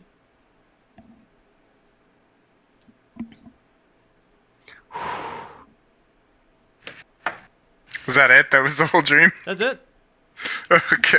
Short and sweet. He just wanted to let you know, and you had a fucking ace fire comeback. You made him very cross. He made me very cross. I didn't like that. All right, kiddo. Fair enough. I'm glad we have an accord. Good fucking luck. Dear God. Hmm. It's one way of calling it.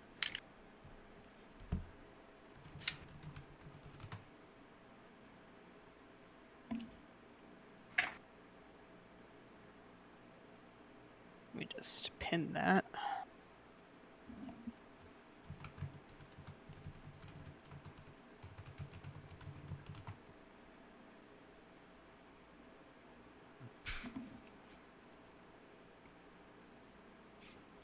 You follow the map, and it leads to a space that you might have overlooked if you didn't know what you were looking for. I mean, you almost certainly would have overlooked it if you didn't know what you were looking for. A bare, sheer cave entrance.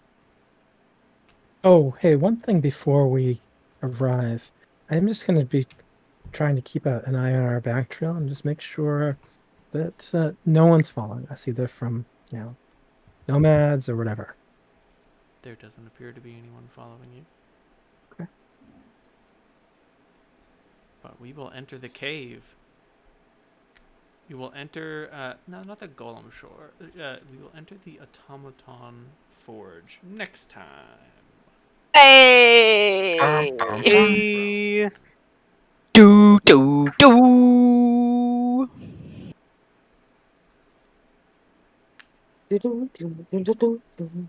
Congratulations. Nothing happened, and you went further than 5 feet. I'm going to call that a success. Yay! Yeah. Technically, we traveled to a whole new district. I thought it was pretty good. I loved it. Good.